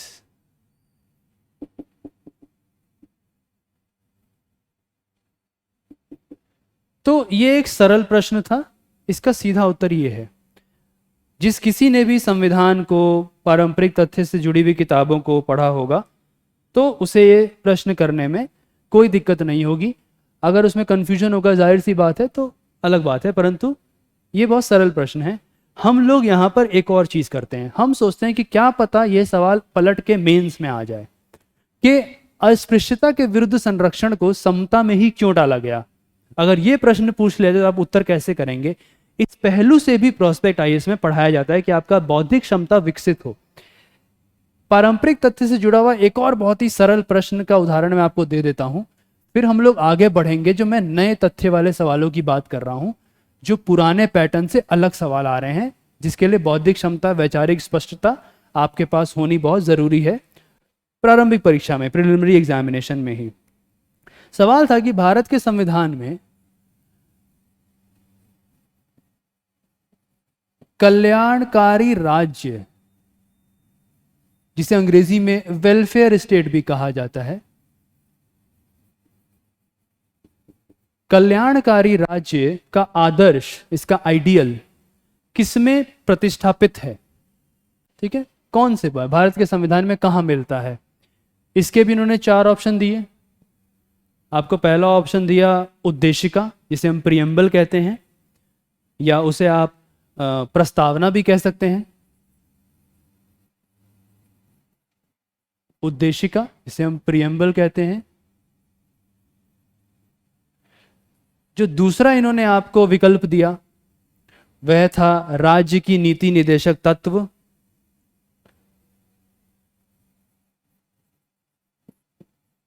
राज्य की नीति निदेशक तत्व।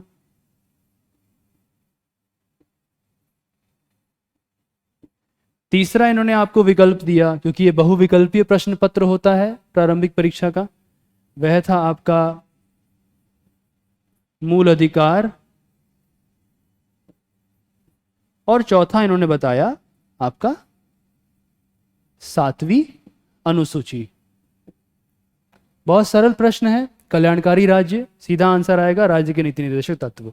तो साथियों, यह थे कुछ ऐसे प्रश्न जो पारंपरिक तथ्य वाले हैं। ऐसे और भी प्रश्न आपको मिलेंगे, शासन के लिए मूलभूत कौन है, वगैरह वगैरह। उद्देशिका में न्याय के आगे क्या क्या लिखा हुआ है, इस तरह के प्रश्न पूछे जाते हैं जो पारंपरिक तथ्य के अंतर्गत आते हैं। अब जरा दूसरे तथ्य पे चलते हैं, जहां से स्थिति थोड़ी सी पेचीदा हो जाती है और मेरे शब्दों में कहूँ तो मजेदार भी होती है, कि आपको पढ़ने में भी उतना ही मजा आएगा, तैयारी करने में उतना ही आनंद आएगा। यह है, इसको हमने नाम दिया है, एक ही टर्म में बोलें तो सैद्धांतिक वैचारिक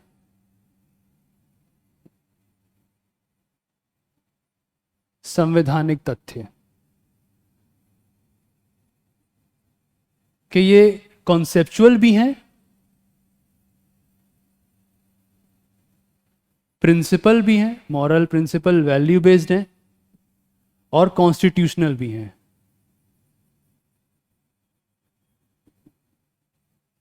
इस पर बड़े अच्छे प्रश्न आजकल आने लगे हैं, और मैंने ये पाया कि जब इन प्रश्नों पर चर्चा होती है तो बड़ा ही ताज्जुब करने वाली बात थी कि लोगों ने उत्तर देने में यह कहा कि इसके 2 उत्तर संभव हैं ऐसे प्रश्नों के। आप कहीं से भी उस तर्क से सहमत मत होइएगा। यदि 2 से ज्यादा उत्तर या 1 से ज्यादा उत्तर होता है तो संघ लोक सेवा आयोग ऐसे ही प्रश्न पूछता है कि बताइए इनमें से, नीचे दिए हुए कूटों में से बताइए कौन कौन सा उत्तर सही है। परंतु यदि संघ लोक सेवा आयोग आपसे केवल 1 उत्तर पूछ रहा है, इसका मतलब वो आपसे ये 3 चीजें मांग रहा है कि आपकी सैद्धांतिक समझ हो, वैचारिक समझ हो और संवैधानिक समझ, तीनों स्तर पर आपकी समझ, आपकी बौद्धिक क्षमता विकसित हो चुकी हो। जरा इस तरह के प्रश्न को देखते हैं, तब आपको और आनंद आएगा कि ये कैसे प्रश्न है। एक बड़ा अच्छा प्रश्न आया था, मैं उसको लिख देता हूं कि राज्य व्यवस्था के संदर्भ में, राज्य व्यवस्था के संदर्भ में, यानी in the context of polity, राज्य व्यवस्था के संदर्भ में, सीधा पूछ रहा है आपसे, राज्य संदर्भ में निम्नलिखित में से किस एक को आप, यानी नीचे जो ऑप्शन होंगे, निम्नलिखित में से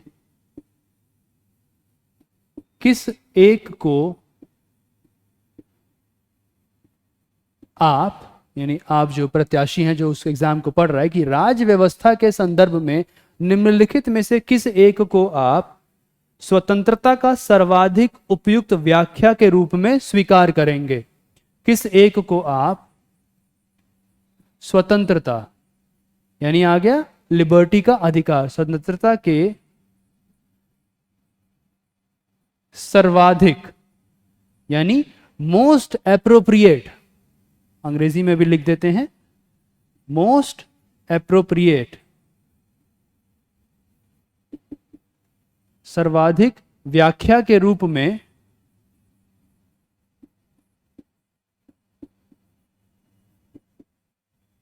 स्वीकार करेंगे। अब यह सवाल अच्छे अच्छे लोगों को फंसा दिया। 2 आंसर हैं, 3 आंसर हैं, ऐसी बातें हुई। जरा इसके ऑप्शन देख लीजिए कि ऐसा क्यों हुआ। पहला विकल्प उन्होंने दिया था कुछ ऐसा था, तानाशाही के विरुद्ध संरक्षण, जिसे हम बोलते हैं कि राजनीतिक तानाशाही के विरुद्ध संरक्षण। पहला ऑप्शन ये था कि तानाशाही के विरुद्ध संरक्षण, पहला विकल्प। इसमें उन्होंने दूसरा विकल्प अपने प्रश्न पत्र में संघ लोक सेवा आयोग ने दिया था, नियंत्रण का अभाव, कि आपके ऊपर कोई नियंत्रण ना हो, नियंत्रण का अभाव। आजकल लोग कह रहे हैं ना, हम मास्क नहीं पहनेंगे, हिल स्टेशन पर जा रहे हैं बिना मास्क पहने हुए घूमे जा रहे हैं, नियंत्रण का अभाव है। इसे लिबर्टी का बहुत लिमिटेड डेफिनेशन कहते हैं, इसे अंग्रेजी में एब्सेंस ऑफ कंस्ट्रेन भी कहते हैं। नियंत्रण का अभाव।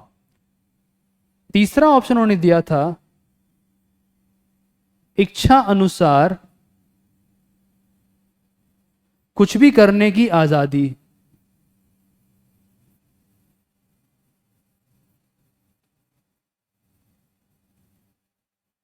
यानी जो आपका जी करे आप करिए। आपको किसी के मुंह पे एसिड फेंकना है फेंक दीजिए, आपको गाड़ी रेड लाइट सिग्नल तोड़ देना है तोड़ दीजिए, इच्छा अनुसार कुछ भी करने का आपको आज़ादी मिले। और चौथा ऑप्शन था, जो बहुत ही इंटरेस्टिंग ऑप्शन था, स्वयं को, यानी आप खुद को, स्वयं को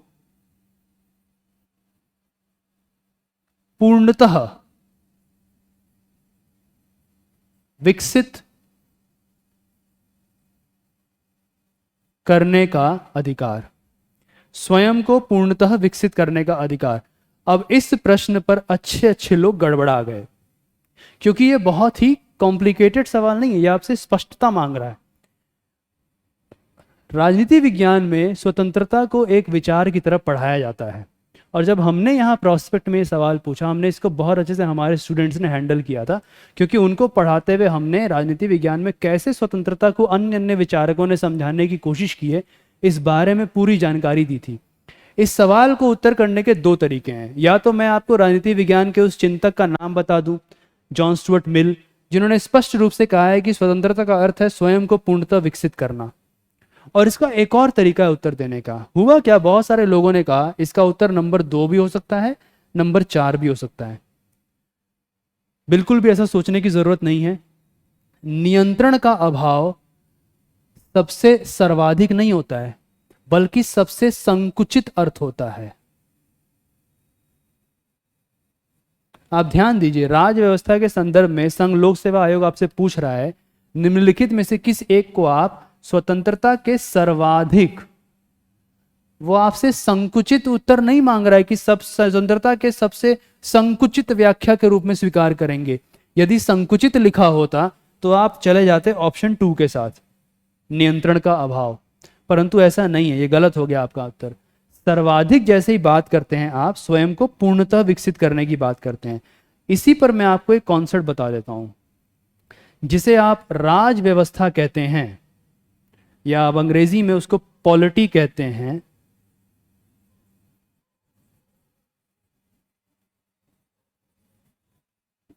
इसमें ना केवल प्रशासन आता है, यानी आपका राजतंत्र, ये तो आता ही है, इसके साथ साथ नागरिक और व्यक्ति भी आते हैं। यानी इसमें प्रशासन तो आता ही है, बल्कि नागरिक और व्यक्ति भी आते हैं। पॉलिटी का दूसरा अर्थ यह भी होता है कि इस नागरिक और व्यक्ति को उसकी जाति, लिंग, धर्म आदि के आधार पर परखा नहीं जाएगा, बल्कि वो इस राजनीतिक समुदाय, इस राज व्यवस्था का भाग है, इसका एक भाग है, तो इस भागीदारी के अर्थ पर उसको परखा जाएगा। उसकी जो पहचान है, उसका जो वजूद है, एक भारतीय नागरिक के रूप में आएगा, भारत में रहने वाले व्यक्ति के रूप में आएगा। और इस कारण इस राज व्यवस्था का उद्देश्य है कि एक भारतीय बनकर, एक भारत में रहने वाले नागरिक के रूप में अपने पुरानी पहचानों को त्याग कर आगे एक भारतीय बनकर वो स्वयं को पूर्णतः विकसित कर सके। स्वतंत्रता का मुख्य अर्थ राज व्यवस्था में, आधुनिक समाज की बात हो रही है क्योंकि यहाँ पे हम पॉलिटी की बात कर रहे हैं, तो स्वतंत्रता का मुख्य अर्थ राज व्यवस्था में एक व्यक्ति को पूर्णतः विकसित करने से होता है। तो ये इस तरह का एक सवाल जो बहुत ही संवैधानिक तथ्य, वैचारिक तथ्य से जुड़ा हुआ सवाल है, ऐसे प्रश्न आते हैं। इसी पर यदि एक और प्रश्न हम आपसे कर लें डिस्कस, फिर हम प्रधान परीक्षा में कैसा सवाल आया है उसके बारे में बात करेंगे।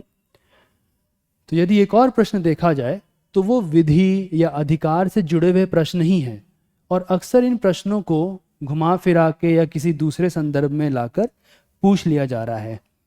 एक ऐसा ही बड़ा ही सुंदर प्रश्न पूछा गया था कि निम्नलिखित में से कौन सा अधिकार और कर्तव्यों के बीच सही संबंध है।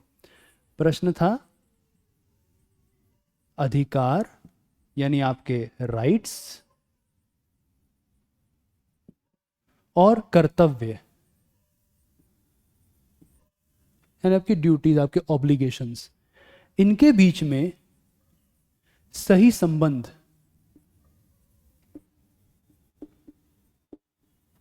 कौन सा है।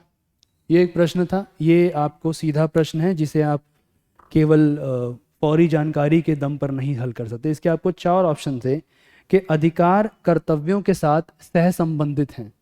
जो पहला उत्तर था वह था कि क्या ये सह संबंधित हैं, कि अधिकार है तो आपका कर्तव्य भी होगा, और अगर आपका कोई कर्तव्य है तो अधिकार भी होगा। अगर आप संविधान की भाषा में समझे तो मूल अधिकार मूल कर्तव्य दोनों को जोड़ लें, नीति निर्देशक तत्व को भी जोड़ लें। दूसरा था कि अधिकार व्यक्तिगत होते हैं, अधिकार व्यक्तिगत हैं, और जो आपके कर्तव्य हैं या फिर समझ लीजिए कि समाज और कर्तव्य से स्वतंत्र हैं, क्योंकि यह व्यक्तिगत हैं अतः समाज और कर्तव्य से स्वतंत्र है। ये दूसरा ऑप्शन दिया गया था।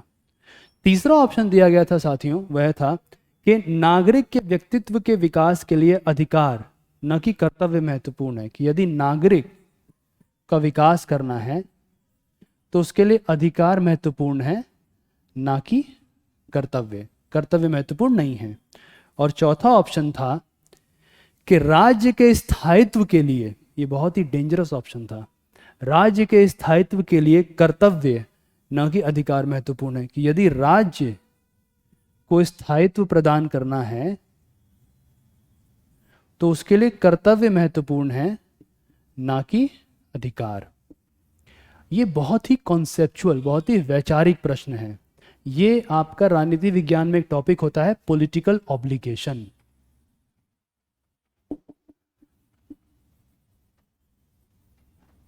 या ऐसे समझ लीजिए टॉपिक से भी ज्यादा यह एक सोच है। राजनीतिक उत्तरदायित्व या राजनीतिक कर्तव्य दोनों रूप में इसको पढ़ाया जाता है, और उसमें पढ़ाते हम बताते हैं कि अधिकार और कर्तव्य सह संबंधित हैं, पहली धारणा है। परंतु ये जो आपका चौथा ऑप्शन है, ये ऐसा ऑप्शन है जिसके ऊपर एक प्रधान परीक्षा का सवाल बन सकता है और बना भी है। तो प्रारंभिक परीक्षा में भी ऐसे प्रश्न पूछे जाने लगे हैं जिन पे आपको वैचारिक स्पष्टता आपके पास होनी चाहिए, आपकी बौद्धिक क्षमता उतनी विकसित होनी चाहिए। अब बात करते हैं कि मेंस में या प्रधान परीक्षा में क्या इस तरह के प्रश्न आते हैं। मैंने तो आपसे बोल दिया था कि प्रधान परीक्षा में भी इस तरह के सवाल पूछे जाते हैं, तो क्या ऐसा है? जरा इस पर भी एक बात कर लेते हैं।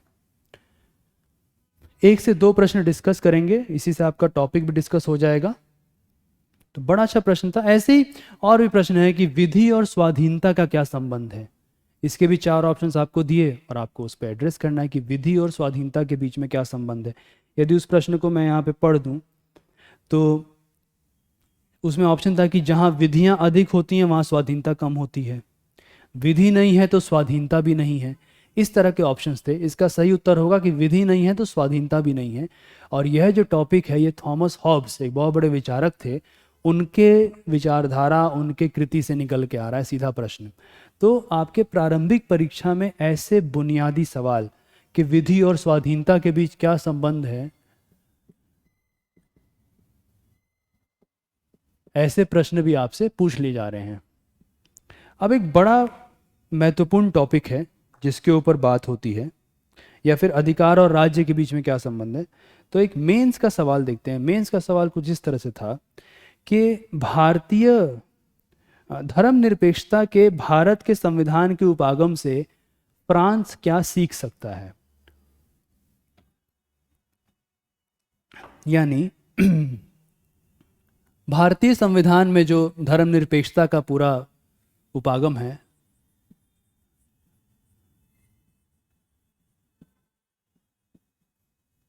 जो भारत के संविधान में है,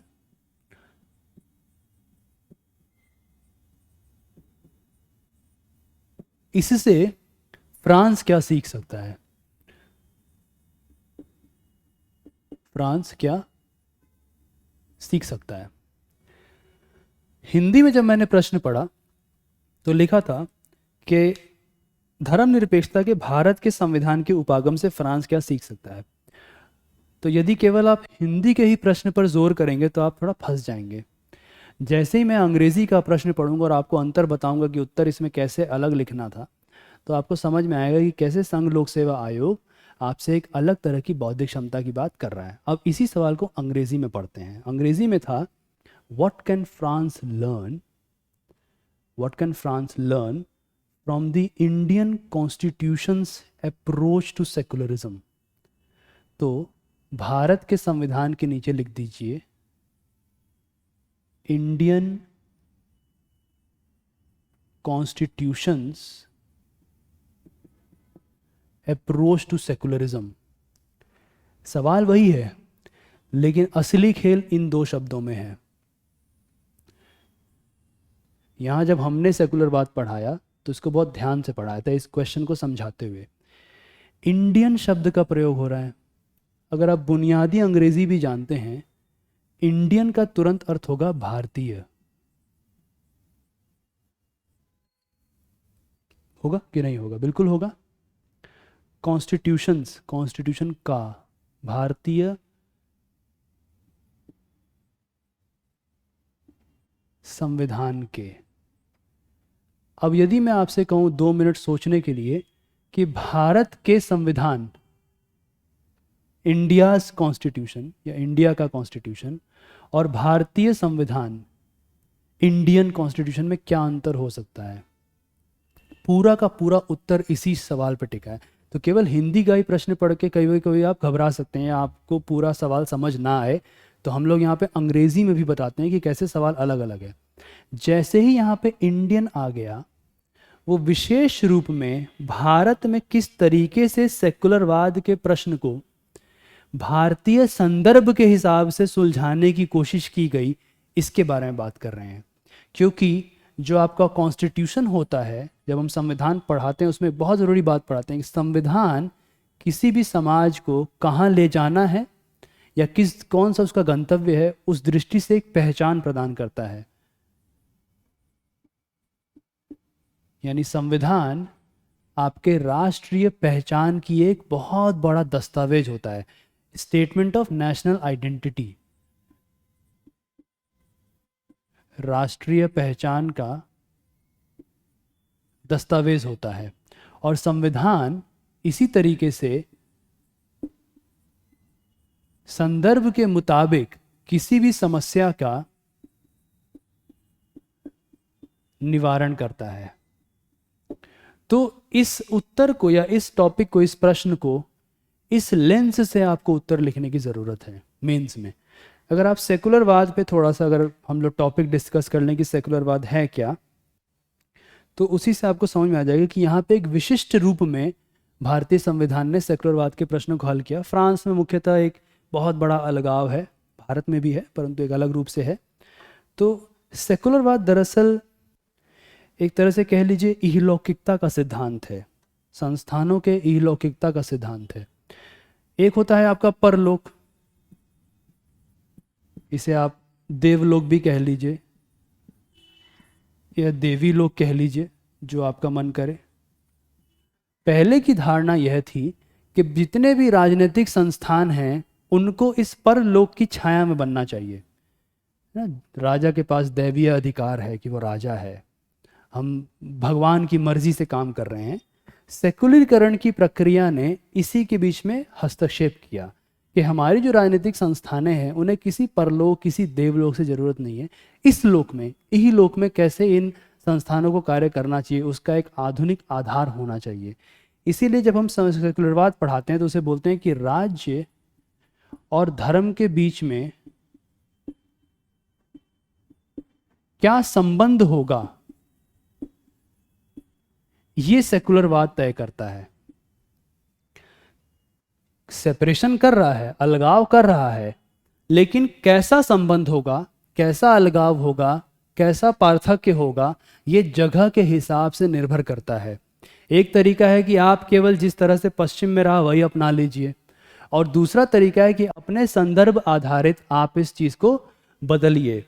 तो अगर हम भारत और फ्रांस की तुलना करें और इसमें हम देखें राज्य धर्म का संबंध, तो इसे दो भागों में बांट दीजिए।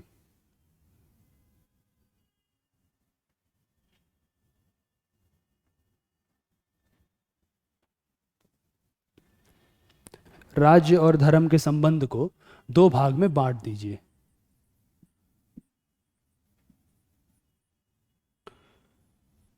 इसका पहला भाग जो बहुत सरलता से बनता है वह है कि धर्म का राजतंत्र से क्या संबंध होगा, या फिर ऐसे कह लीजिए कि धर्म और राज्य में कितना अलगाव होगा। राजतंत्र से क्या संबंध होगा, से वाला संबंध, और दूसरा है धर्म का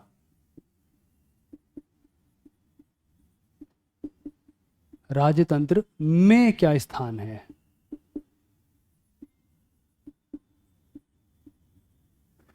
पहला संबंध कैसा है और दूसरा राजतंत्र में स्थान क्या है, ये दो अलग अलग विषय हैं। और भारतीय सेक्युलरवाद इन्हीं दो से अपने अंतर करके पश्चिम से अलग हो जाता है। तो पश्चिम की तरफ भारतीय सेक्युलरवाद भी अगर आप सैद्धांतिक रूप पे चलेंगे तो राज्य और धर्म के बीच में एक अलगाव करता है। राज्य और धर्म के बीच एक अलगाव है, जिसे हम पार्थक्य भी बोल सकते हैं, एक सेपरेशन है। और दूसरा जो पश्चिम से मिलता जुलता है कि भारतीय सेकुलरवाद किसी भी या भारतीय संविधान किसी भी धर्म को स्थापित नहीं करता, यानी राज्य किसी धर्म को स्थापित नहीं करता। यह एक पश्चिम से मिलता जुलता है, परंतु इसके बाद हमारी फ्रांस से बहुत बड़ा डिफरेंस है। अब कहीं ना कहीं लोग क्या करते हैं, केवल 3 से 4 बिंदुओं में इसको सुलझा देते हैं, परंतु यदि आप सही मायनों में इस उत्तर को लिखना चाहते हैं कैसे कैसे अलग है, तो आपको पहला दिखेगा कि भारतीय सेकुलरवाद का उपागम व्यक्तिगत आधार से बढ़कर है, इससे बड़ा है, यानी समुदाय भी आते हैं, जो फ्रांस या पश्चिमी सेकुलरवाद में नहीं मिलता। पहला तो आपको ऑप्शन में यही लिखना था कि ये थोड़ा सा बड़ा, इसका आधार बड़ा है। और ये आपका मुख्य आ रहा है धर्म और धर्म का राजतंत्र में क्या स्थान है। यहां पे एक बहुत बड़ा डिफरेंस आएगा जिसको हम अंत में करेंगे, जब पहले ये पहलू हम गुजर लेंगे। पहला है कि भारतीय सेकुलरवाद व्यक्तिगत आधार से बढ़कर है, समुदायों की भी रक्षा की जाती है। दूसरा है कि अंतरधार्मिक पहलू भी है। एक धर्म के समुदाय का दूसरे धर्म के ऊपर कोई प्रभुत्व ना हो, समानता रहे। मूल्य आधारित सेकुलरवाद है, इसे बोलते हैं मूल्य आधारित सेकुलरवाद।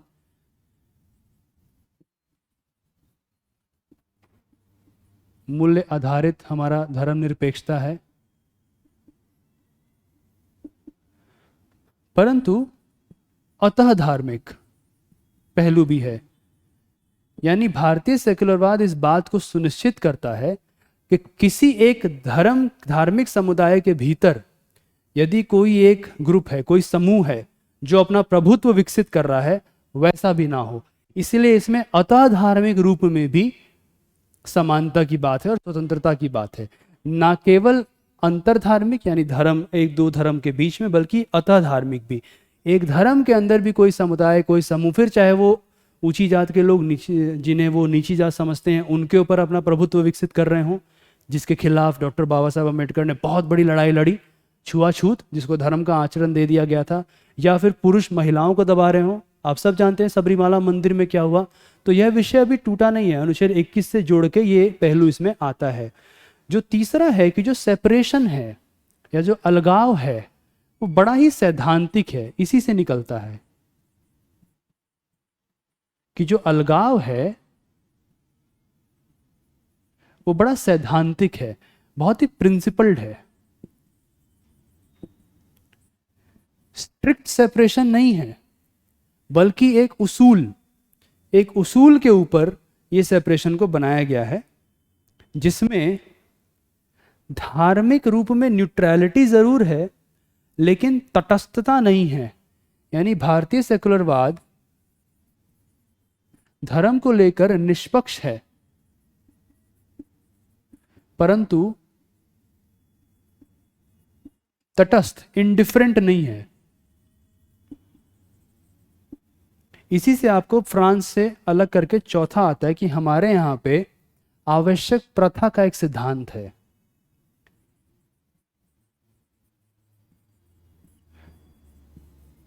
जो पश्चिम में नहीं मिलता, फ्रांस में नहीं मिलता, कि धर्म के जो असेंशियल पार्ट्स हैं, असेंशियल प्रैक्टिसेस हैं, आवश्यक प्रथाएं हैं, ये भी बाकायदा राज्य निर्धारित करेगा संविधान को ध्यान में रखते हुए कि कौन कौन से जो भाग हैं वो आवश्यक है। उनमें तो बिल्कुल भी अलगाव है, उसमें राज्य हस्तक्षेप नहीं करेगा, परंतु जो अनावश्यक प्रथाएं हैं, इसलिए इंडिफरेंस किसके प्रति है? केवल आवश्यक प्रथाओं के प्रति है। लेकिन निष्पक्षता, अतः धार्मिक पहलू, अतः धार्मिक में यदि कोई एक समूह दूसरे समूह के ऊपर प्रभुत्व कर रहा है, डोमिनेशन कर रहा है, तो इसके विरोध में जो भारतीय सेकुलरवाद पश्चिम से अलग होता है, फ्रांस से अलग हो जाता है, वो है सैद्धांतिक हस्तक्षेप। सैद्धांतिक हस्तक्षेप यानी एक प्रिंसिपल, एक उसूल के आधार पर भारतीय सेकुलरवाद राज्य को यह ताकत देता है कि वो अपनी सैद्धांतिक दूरी बनाते हुए भी, आवश्यक प्रथाओं से सैद्धांतिक दूरी बरकरार रखते हुए भी सैद्धांतिक रूप में हस्तक्षेप करे जहां जहां उसे नजर आएगी असमानता, स्वतंत्रता का हनन या संवैधानिक मूल्यों का हनन हो रहा है। ये चौथे रूप में आपको मिलता है। इसके अलावा हमारा जो संविधान में सेकुलरवाद है, धर्म और राजतंत्र का जो संबंध है, इसमें एक बहुत पहलू है जो फ्रांस से अलग करता है हमको। अब हर कोई इन पहलुओं पर बात जरूर कर रहा है, कहीं भी आप पढ़ेंगे, कोई भी वीडियो देखेंगे, इस बारे में बात जरूर हो रही है, परंतु एक बहुत बड़ी बात लोग नहीं बताते हैं। सेकुलरवाद धर्म की उपेक्षा नहीं करता है। सेकुलरवाद कहीं से भी धर्म की उपेक्षा नहीं करता है, वो धर्म को रूढ़िवाद से जोड़कर नहीं चलता है। ये बहुत ही गलत धारणा है। सेकुलरवाद या जिसे धर्म निरपेक्षता कहते हैं, वो धर्म के प्रति एक आलोचनात्मक आदर का रवैया रखता है। क्या रखता है? आलोचनात्मक आदर। यानी इस धर्मनिरपेक्षता, और मुख्यतः भारतीय धर्मनिरपेक्षता, भारतीय संविधान में जो, इंडियन कॉन्स्टिट्यूशन में जो धर्मनिरपेक्षता का सिद्धांत है, वो धर्म के प्रति एक आलोचनात्मक आदर भाव का रवैया रखता है। यानी धर्म के वो पहलू जो समाज के लिए जरूरी हैं, जो किसी व्यक्ति के लिए जरूरी हैं, उन पहलुओं को हमारा धर्मनिरपेक्षता फ्रांस की तुलना में और पश्चिम की तुलना में उनके प्रति आदर भाव रखता है। वो धर्म को रूढ़िवाद, परंपरा, पिछड़ेपन से केवल नहीं जोड़ता, बल्कि आगे जाता है। इसी से नीचे आएंगे कि वो धर्म की एक विस्तृत समझ मिलती है। धर्म की एक विस्तृत समझ यहां पर मिलती है भारतीय सेकुलरवाद में। और ये विस्तृत समझ है क्या? इसका पहला पॉइंट है कि धर्म व्यक्ति की अस्मिता को बनाता है, जिसे आप कहते हैं सेल्फ, मेरी आइडेंटिटी, मेरा वजूद। इसको बनाने में धर्म की बहुत बड़ी भूमिका होती है। आप सब यदि अपने घरों में जाएं, अपने माता पिता, दादा दादी, इन लोगों से बात करें, तो वो अक्सर आपको धर्म के जरिए एक अच्छा बिहेवियर या अच्छा व्यवहार क्या होता है, इसके बारे में कोई ना कोई टिप्पणी जरूर कर देते होंगे। मेरे ख्याल से जितने भी यहाँ हिंदी माध्यम के उम्मीदवार हैं उन्हें इस बात से बिल्कुल भी डाउट नहीं होगा कि हाँ ऐसा होता है। धर्म का एग्जाम्पल देके हमारे दादाजी जो थे वो तो बहुत ही अच्छे से धर्म का ही आधार समझ के बताते थे कि हाँ धर्म है, ये करना चाहिए, ऐसे मत करो, ये गलत बात है, ये धार्मिक बात नहीं है। इस तरीके से धर्म कैसे आपको एक अच्छा व्यवहार बनाता है, आपको एक बेहतर इंसान बनाता है, आपके अस्मिता को बनाता है, इस बात को फ्रांस की तुलना में भारतीय सेकुलरवाद समझता है और भारतीय संविधान ने इस बात को तवज्जो दी है। इसीलिए धर्म का प्रचार, धर्म का प्रसार, धर्म का आचरण, उपासना करना या किसी भी धर्म को ना मानना, इस सब की आज़ादी, इन सब की अभिव्यक्ति की आज़ादी संविधान में मौजूद है। ना केवल व्यक्ति को कि व्यक्ति एक व्यक्ति के रूप में या व्यक्ति किसी समूह के रूप में, बल्कि समुदाय को भी, दोनों को मिलता है। इसीलिए मिलता है। दूसरा है कि क्योंकि आपकी अस्मिता आपके वजूद का बहुत बड़ा हिस्सा होता है, धर्म की सक्रिय नागरिकता में एक भूमिका होती है।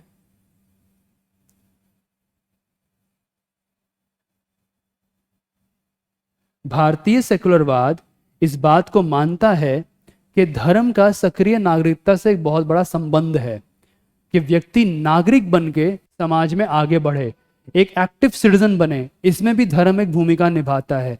यह जरूर संभव हो सकता है कि कोई व्यक्ति भले ही निजी जीवन में कितना भी धार्मिक हो, लेकिन उसी धर्म के आधार पर उसको ऐसे मूल्य मिल रहे हों, ऐसे नैतिक मानकीय आदर्श मिल रहे हों जिनके आधार पर वो अपने आप को एक अच्छा नागरिक बनाए, शासन में मदद करे। जैसे बहुत सारे लोग, अगर आपको मैं बहुत अच्छा एग्जाम्पल दूं, कोविड हो,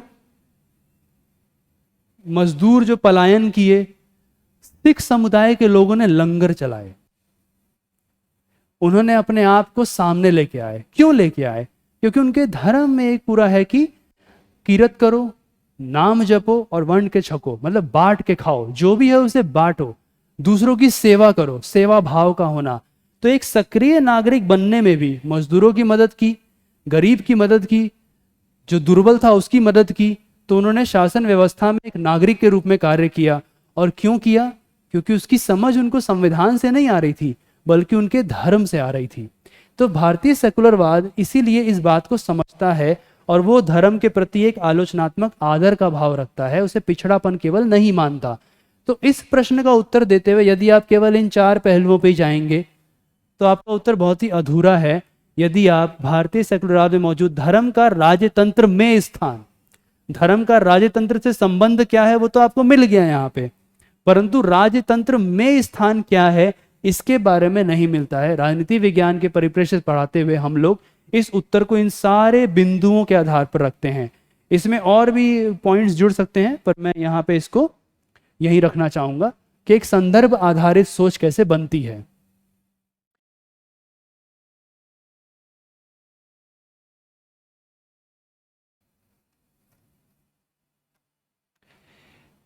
एक बहुत बड़ा प्रश्न हर उम्मीदवार के मन में रहता है कि अध्ययन का स्रोत कौन कौन से हैं, कहाँ से हम भारतीय राजतंत्र और शासन की तैयारी अच्छे से कर सकते हैं।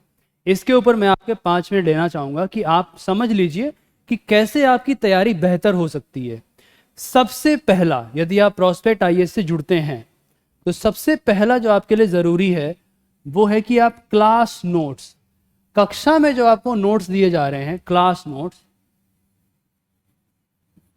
या कह लीजिए व्याख्यान जो हमारा हो रहा है यहाँ पे, लेक्चर्स, उसके जो नोट्स हैं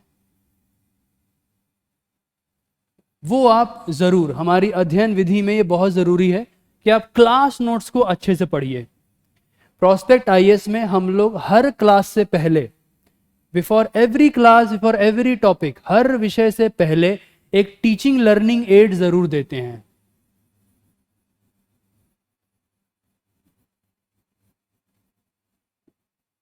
जिसमें ना केवल आज कक्षा में क्या होने वाला है उसके बारे में एक संपूर्ण विवरण होता है, एक संक्षिप्त संपूर्ण विवरण, बल्कि वो टीचिंग लर्निंग एड ऐसा होता है जिसके आधार पे आप अपनी पढ़ाई करते हुए नोट्स भी बना पाएं, समझ भी पाएं कैसे कौन सी किताबों से पढ़ना है और किसी विषय का ढांचा क्या है।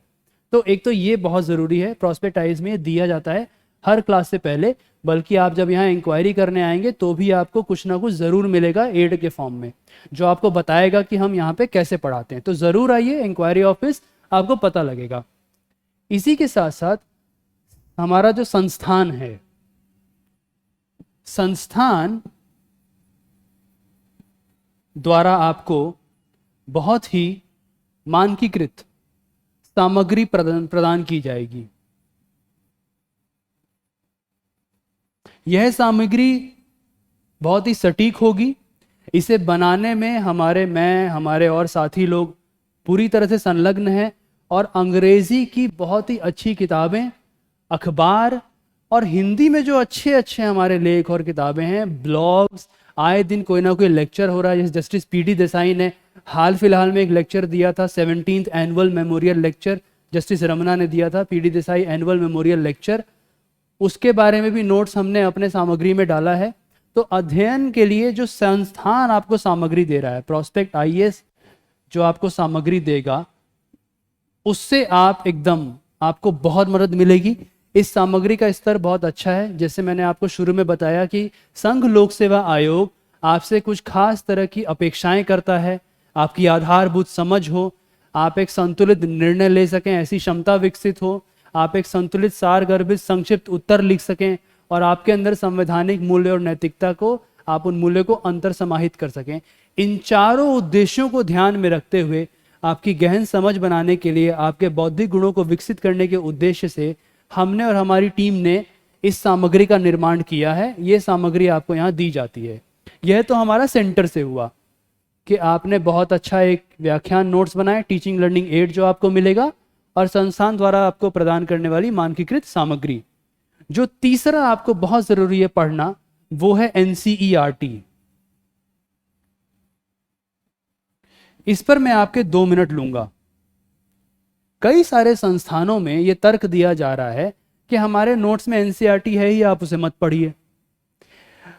हम भी कर रहे हैं, हमारे नोट्स में भी एनसीईआरटी है, लेकिन इसके बावजूद मैं आपसे अनुग्रह करना चाह रहा हूं, मेरी विनती है हिंदी माध्यम के सभी उम्मीदवारों से, और मैं एक शिक्षक होने के नाते आपसे एक विनती कर रहा हूं कि 6ठी से 12वीं, फिर चाहे वो ओल्ड हो चाहे न्यू हो, उससे ज़्यादा फर्क नहीं पड़ता, क्योंकि बाकी सारा तो हम ऑलरेडी आपको दे रहे हैं, वो आपका चिंता आप छोड़ दीजिए। परंतु 6ठी से 12वीं और मुख्यतः 8वीं, 9वीं, 10वीं, 11वीं और 12वीं, ये जो एनसीईआरटी है, और 6ठी से 12वीं पूरी पढ़ सके तो बहुत बढ़िया, सोने पे सुहागा। लेकिन 8वीं, 9वीं, 10वीं, 11वीं, 12वीं की जो एनसीईआरटी है, सोशल साइंस, मुख्यतः पॉलिटी के लिए आप पॉलिटिकल साइंस की किताब या कॉन्स्टिट्यूशन की किताब जो है, सोसाइटी, इकोनॉमी और पॉलिटी की किताब है, उसको आप ज़रूर पढ़िए। और मैं आपको क्यों कह रहा हूँ पढ़ने के लिए, एनसीईआरटी केवल आपको इसलिए नहीं पढ़नी है कि आपके कुछ आप कवर कर लें। एनसीईआरटी में एक एक पन्ने से कम 4 सवाल बनते हैं, फिर चाहे वह प्रारंभिक परीक्षा के स्तर के हों या वह मेंस के स्तर के हों। यदि आप सेकुलरवाद वाला आपने टॉपिक अभी पढ़ा मुझसे, बहुत संक्षिप्त में मैंने उसको समझाने की कोशिश की, क्लास में होते थे और लंबा हम लोग पढ़ाते। सेकुलरवाद में जो चैप्टर पॉलिटिकल थ्योरी किताब में दिया हुआ है, या 8वीं की किताब में, 8वीं कक्षा की किताब में सेकुलरवाद के ऊपर 4 लाइन में पूरा समझाया गया कि भारतीय सेकुलरवाद क्या है। 3 प्रमुख बिंदु हैं। तो एनसीईआरटी आपको एक चौहद्दी देती है जिसके आधार पे आपके नोट्स बनते हैं। उस चौहद्दी के आधार पे आपकी बौद्धिक क्षमता विकसित होती है कि अच्छा, सेकुलरवाद की बात हो रही है, धर्मनिरपेक्षता की बात हो रही है, भारतीय धर्मनिरपेक्षता की बात हो रही है, तो इसके ये 4 प्रमुख बिंदु हैं, इसी से हमें समझना है। और एनसीईआरटी आपको तथ्य बड़े ही रोचक रूप में याद कराती है। मसलन 9वीं कक्षा की एनसीईआरटी में लिखा हुआ है कि संविधान सभा की पहली बैठक दिसंबर 1946 में हुई थी, और 10वीं कक्षा की एनसीईआरटी में लिखा हुआ है कि संविधान सभा की पहली बैठक 9 दिसंबर 1946 को हुई थी। यानी जब आप एनसीईआरटी पढ़ते हैं तो आपको तथ्य कैसे याद होंगे, कहानी के रूप में जो तथ्य आप बाद में रटना चाह रहे हैं वो ऐसे ही याद होने लगेंगे। एनसीईआरटी में हर पन्ने पे चुन्नी मुन्नी के बड़े उदाहरण हैं, बहुत सारे प्रश्न हैं। आपका जो टॉपिक है भारतीय संविधान की अन्य देशों की संविधान से तुलना, भारत, श्रीलंका, दक्षिण अफ्रीका, बेल्जियम, चाइना, इनसे तुलना एनसीईआरटी में ऑलरेडी है। 11वीं अनुसूची में क्या क्या आता है, डीपीएससी में क्या क्या आता है, मूल कर्तव्य में क्या क्या आता है, राष्ट्रपति के विशेषाधिकार क्या क्या हैं, इनके बारे में एनसीईआरटी ऐसे सुरीले तरीके से और ऐसे सुगम तरीके से आपको तथ्य दे रही है कि आप हैरान हो जाएंगे। मेरा निजी मानना है आप बिल्कुल भी किसी की वो बात मत मानिए कि आप एनसीईआरटी ना पढ़ें। और एनसीईआरटी में अंत में प्रश्नों के साथ साथ कुछ ऐसे प्रश्न हैं जिस पे आपको उत्तर लिखने हैं। एनसीईआरटी के भाषा योजना इस तरीके की है कि आपको हिंदी में उत्तर कैसे लिखना होता है, हिंदी में तर्क कैसे करना होता है, इसकी समझ भी एनसीईआरटी से मिलती है। और उन प्रश्नों का उत्तर करने से आपके उत्तर लेखन की जो पूरी प्रैक्टिस है वो बढ़ जाएगी। तो एनसीईआरटी जरूर पढ़िए। चौथी जो एक किताब बहुत फेमस है लक्ष्मीकांत जी की, इससे आपका प्रारंभिक परीक्षा बहुत अच्छे से कवर होता है। राजेश मिश्रा की भी किताब है, दोनों में बहुत ज़्यादा अंतर नहीं है। कुछ बच्चों का मानना है कि राजेश मिश्रा की जो भाषा है वो थोड़ी सुलभ है और लक्ष्मीकांत की थोड़ी डिफिकल्ट है। कोई भी संस्करण आप ले सकते हैं, दोनों में से कोई भी किताब। हम लोग मुख्यतः मैं बोलूँगा आप लक्ष्मीकांत को ही फॉलो कीजिए, वो ठीक है, आप इसको फॉलो कर सकते हैं। अगर आप चाहें तो इनको भी देख सकते हैं। सुभाष कश्यप की भी किताब है, चाहे तो आप उसको भी देख सकते हैं, क्योंकि कुछ तथ्य जो हैं वो लक्ष्मीकांत में नहीं हैं। तो यदि आप लक्ष्मीकांत पढ़ रहे हैं तो हो सके तो सुभाष कश्यप से उसको एड की तरह, केवल एड की तरह, ऊपरी सतह। हालांकि इसकी भी आपको जरूरत नहीं पड़ेगी, जो सामग्री हम आपको देंगे वो बहुत बेहतरीन है, उसमें ये सब लोग सम्मिलित हैं, उसकी आपको चिंता करने की जरूरत नहीं है। इसके साथ साथ समाचार पत्र, जो चौथा आपको बहुत जरूरी है वह है समाचार पत्र। अब समाचार पत्र कौन से? द हिंदू और इंडियन एक्सप्रेस, दोनों अखबारों को पढ़िए मन लगाकर। हिंदू और इंडियन एक्सप्रेस। अब इसे पढ़ना कैसे है? देखिए, कुछ तथ्य तो आपको ऐसे ही मिल जाएंगे, परंतु इनके एडिटोरियल से पॉइंट्स निकालने की कोशिश कीजिए। उसके बारे में मैं आपको बताऊंगा, उसका भी आपको एक बहुत अच्छा वीडियो मिलेगा कैसे पॉइंट्स निकाला जाता है। इनके एडिटोरियल्स को बहुत ध्यान से पढ़िएगा।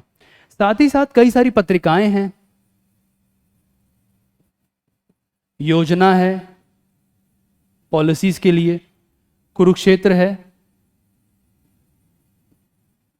थोड़ा सा आप आगे बढ़ेंगे, करना चाहें, हालांकि नहीं करें तो भी ठीक है, इकोनॉमिक एंड पॉलिटिकल वीकली बहुत अच्छी मैगजीन है, उसमें भी आपके संघ लोक सेवा आयोग से जुड़े हुए बहुत महत्वपूर्ण पहलुओं पर अच्छे लेख आते हैं। परंतु यदि आप हिंदू और इंडियन एक्सप्रेस फॉलो कर रहे हैं तो इकोनॉमिक एंड पॉलिटिकल वीकली तक जाने की जरूरत नहीं है। आप इन अखबारों के एडिटोरियल पे सीमित रहिए, आपका सिलेबस पूरा हो जाएगा। इसके साथ जो बहुत महत्वपूर्ण है, सरकारी न्यूज चैनल जो हैं हमारे लोकसभा और राज्यसभा, जिसमें मैं कहूंगा राज्यसभा टीवी, उस पर बड़े अच्छे रिपोर्ट्स आते हैं और बड़े अच्छे शोज आते हैं। राज्यसभा टीवी पर बड़े अच्छे शो आते हैं, ये बहुत महत्वपूर्ण आपका एक स्रोत है। अब ये कौन से शो हैं? देखिए, अगर आप हिंदी माध्यम से हैं तो दो आपको शो को समझने की जरूरत है। एक है संसद संवाद, एक जो आपको शो देखना है उसका नाम है संसद संवाद। इसको जरूर देखिए, यूट्यूब पे जाइए, डाउनलोड कीजिए वीडियो, डेली एक टॉपिक देखिए। दूसरा है देश देशांतर।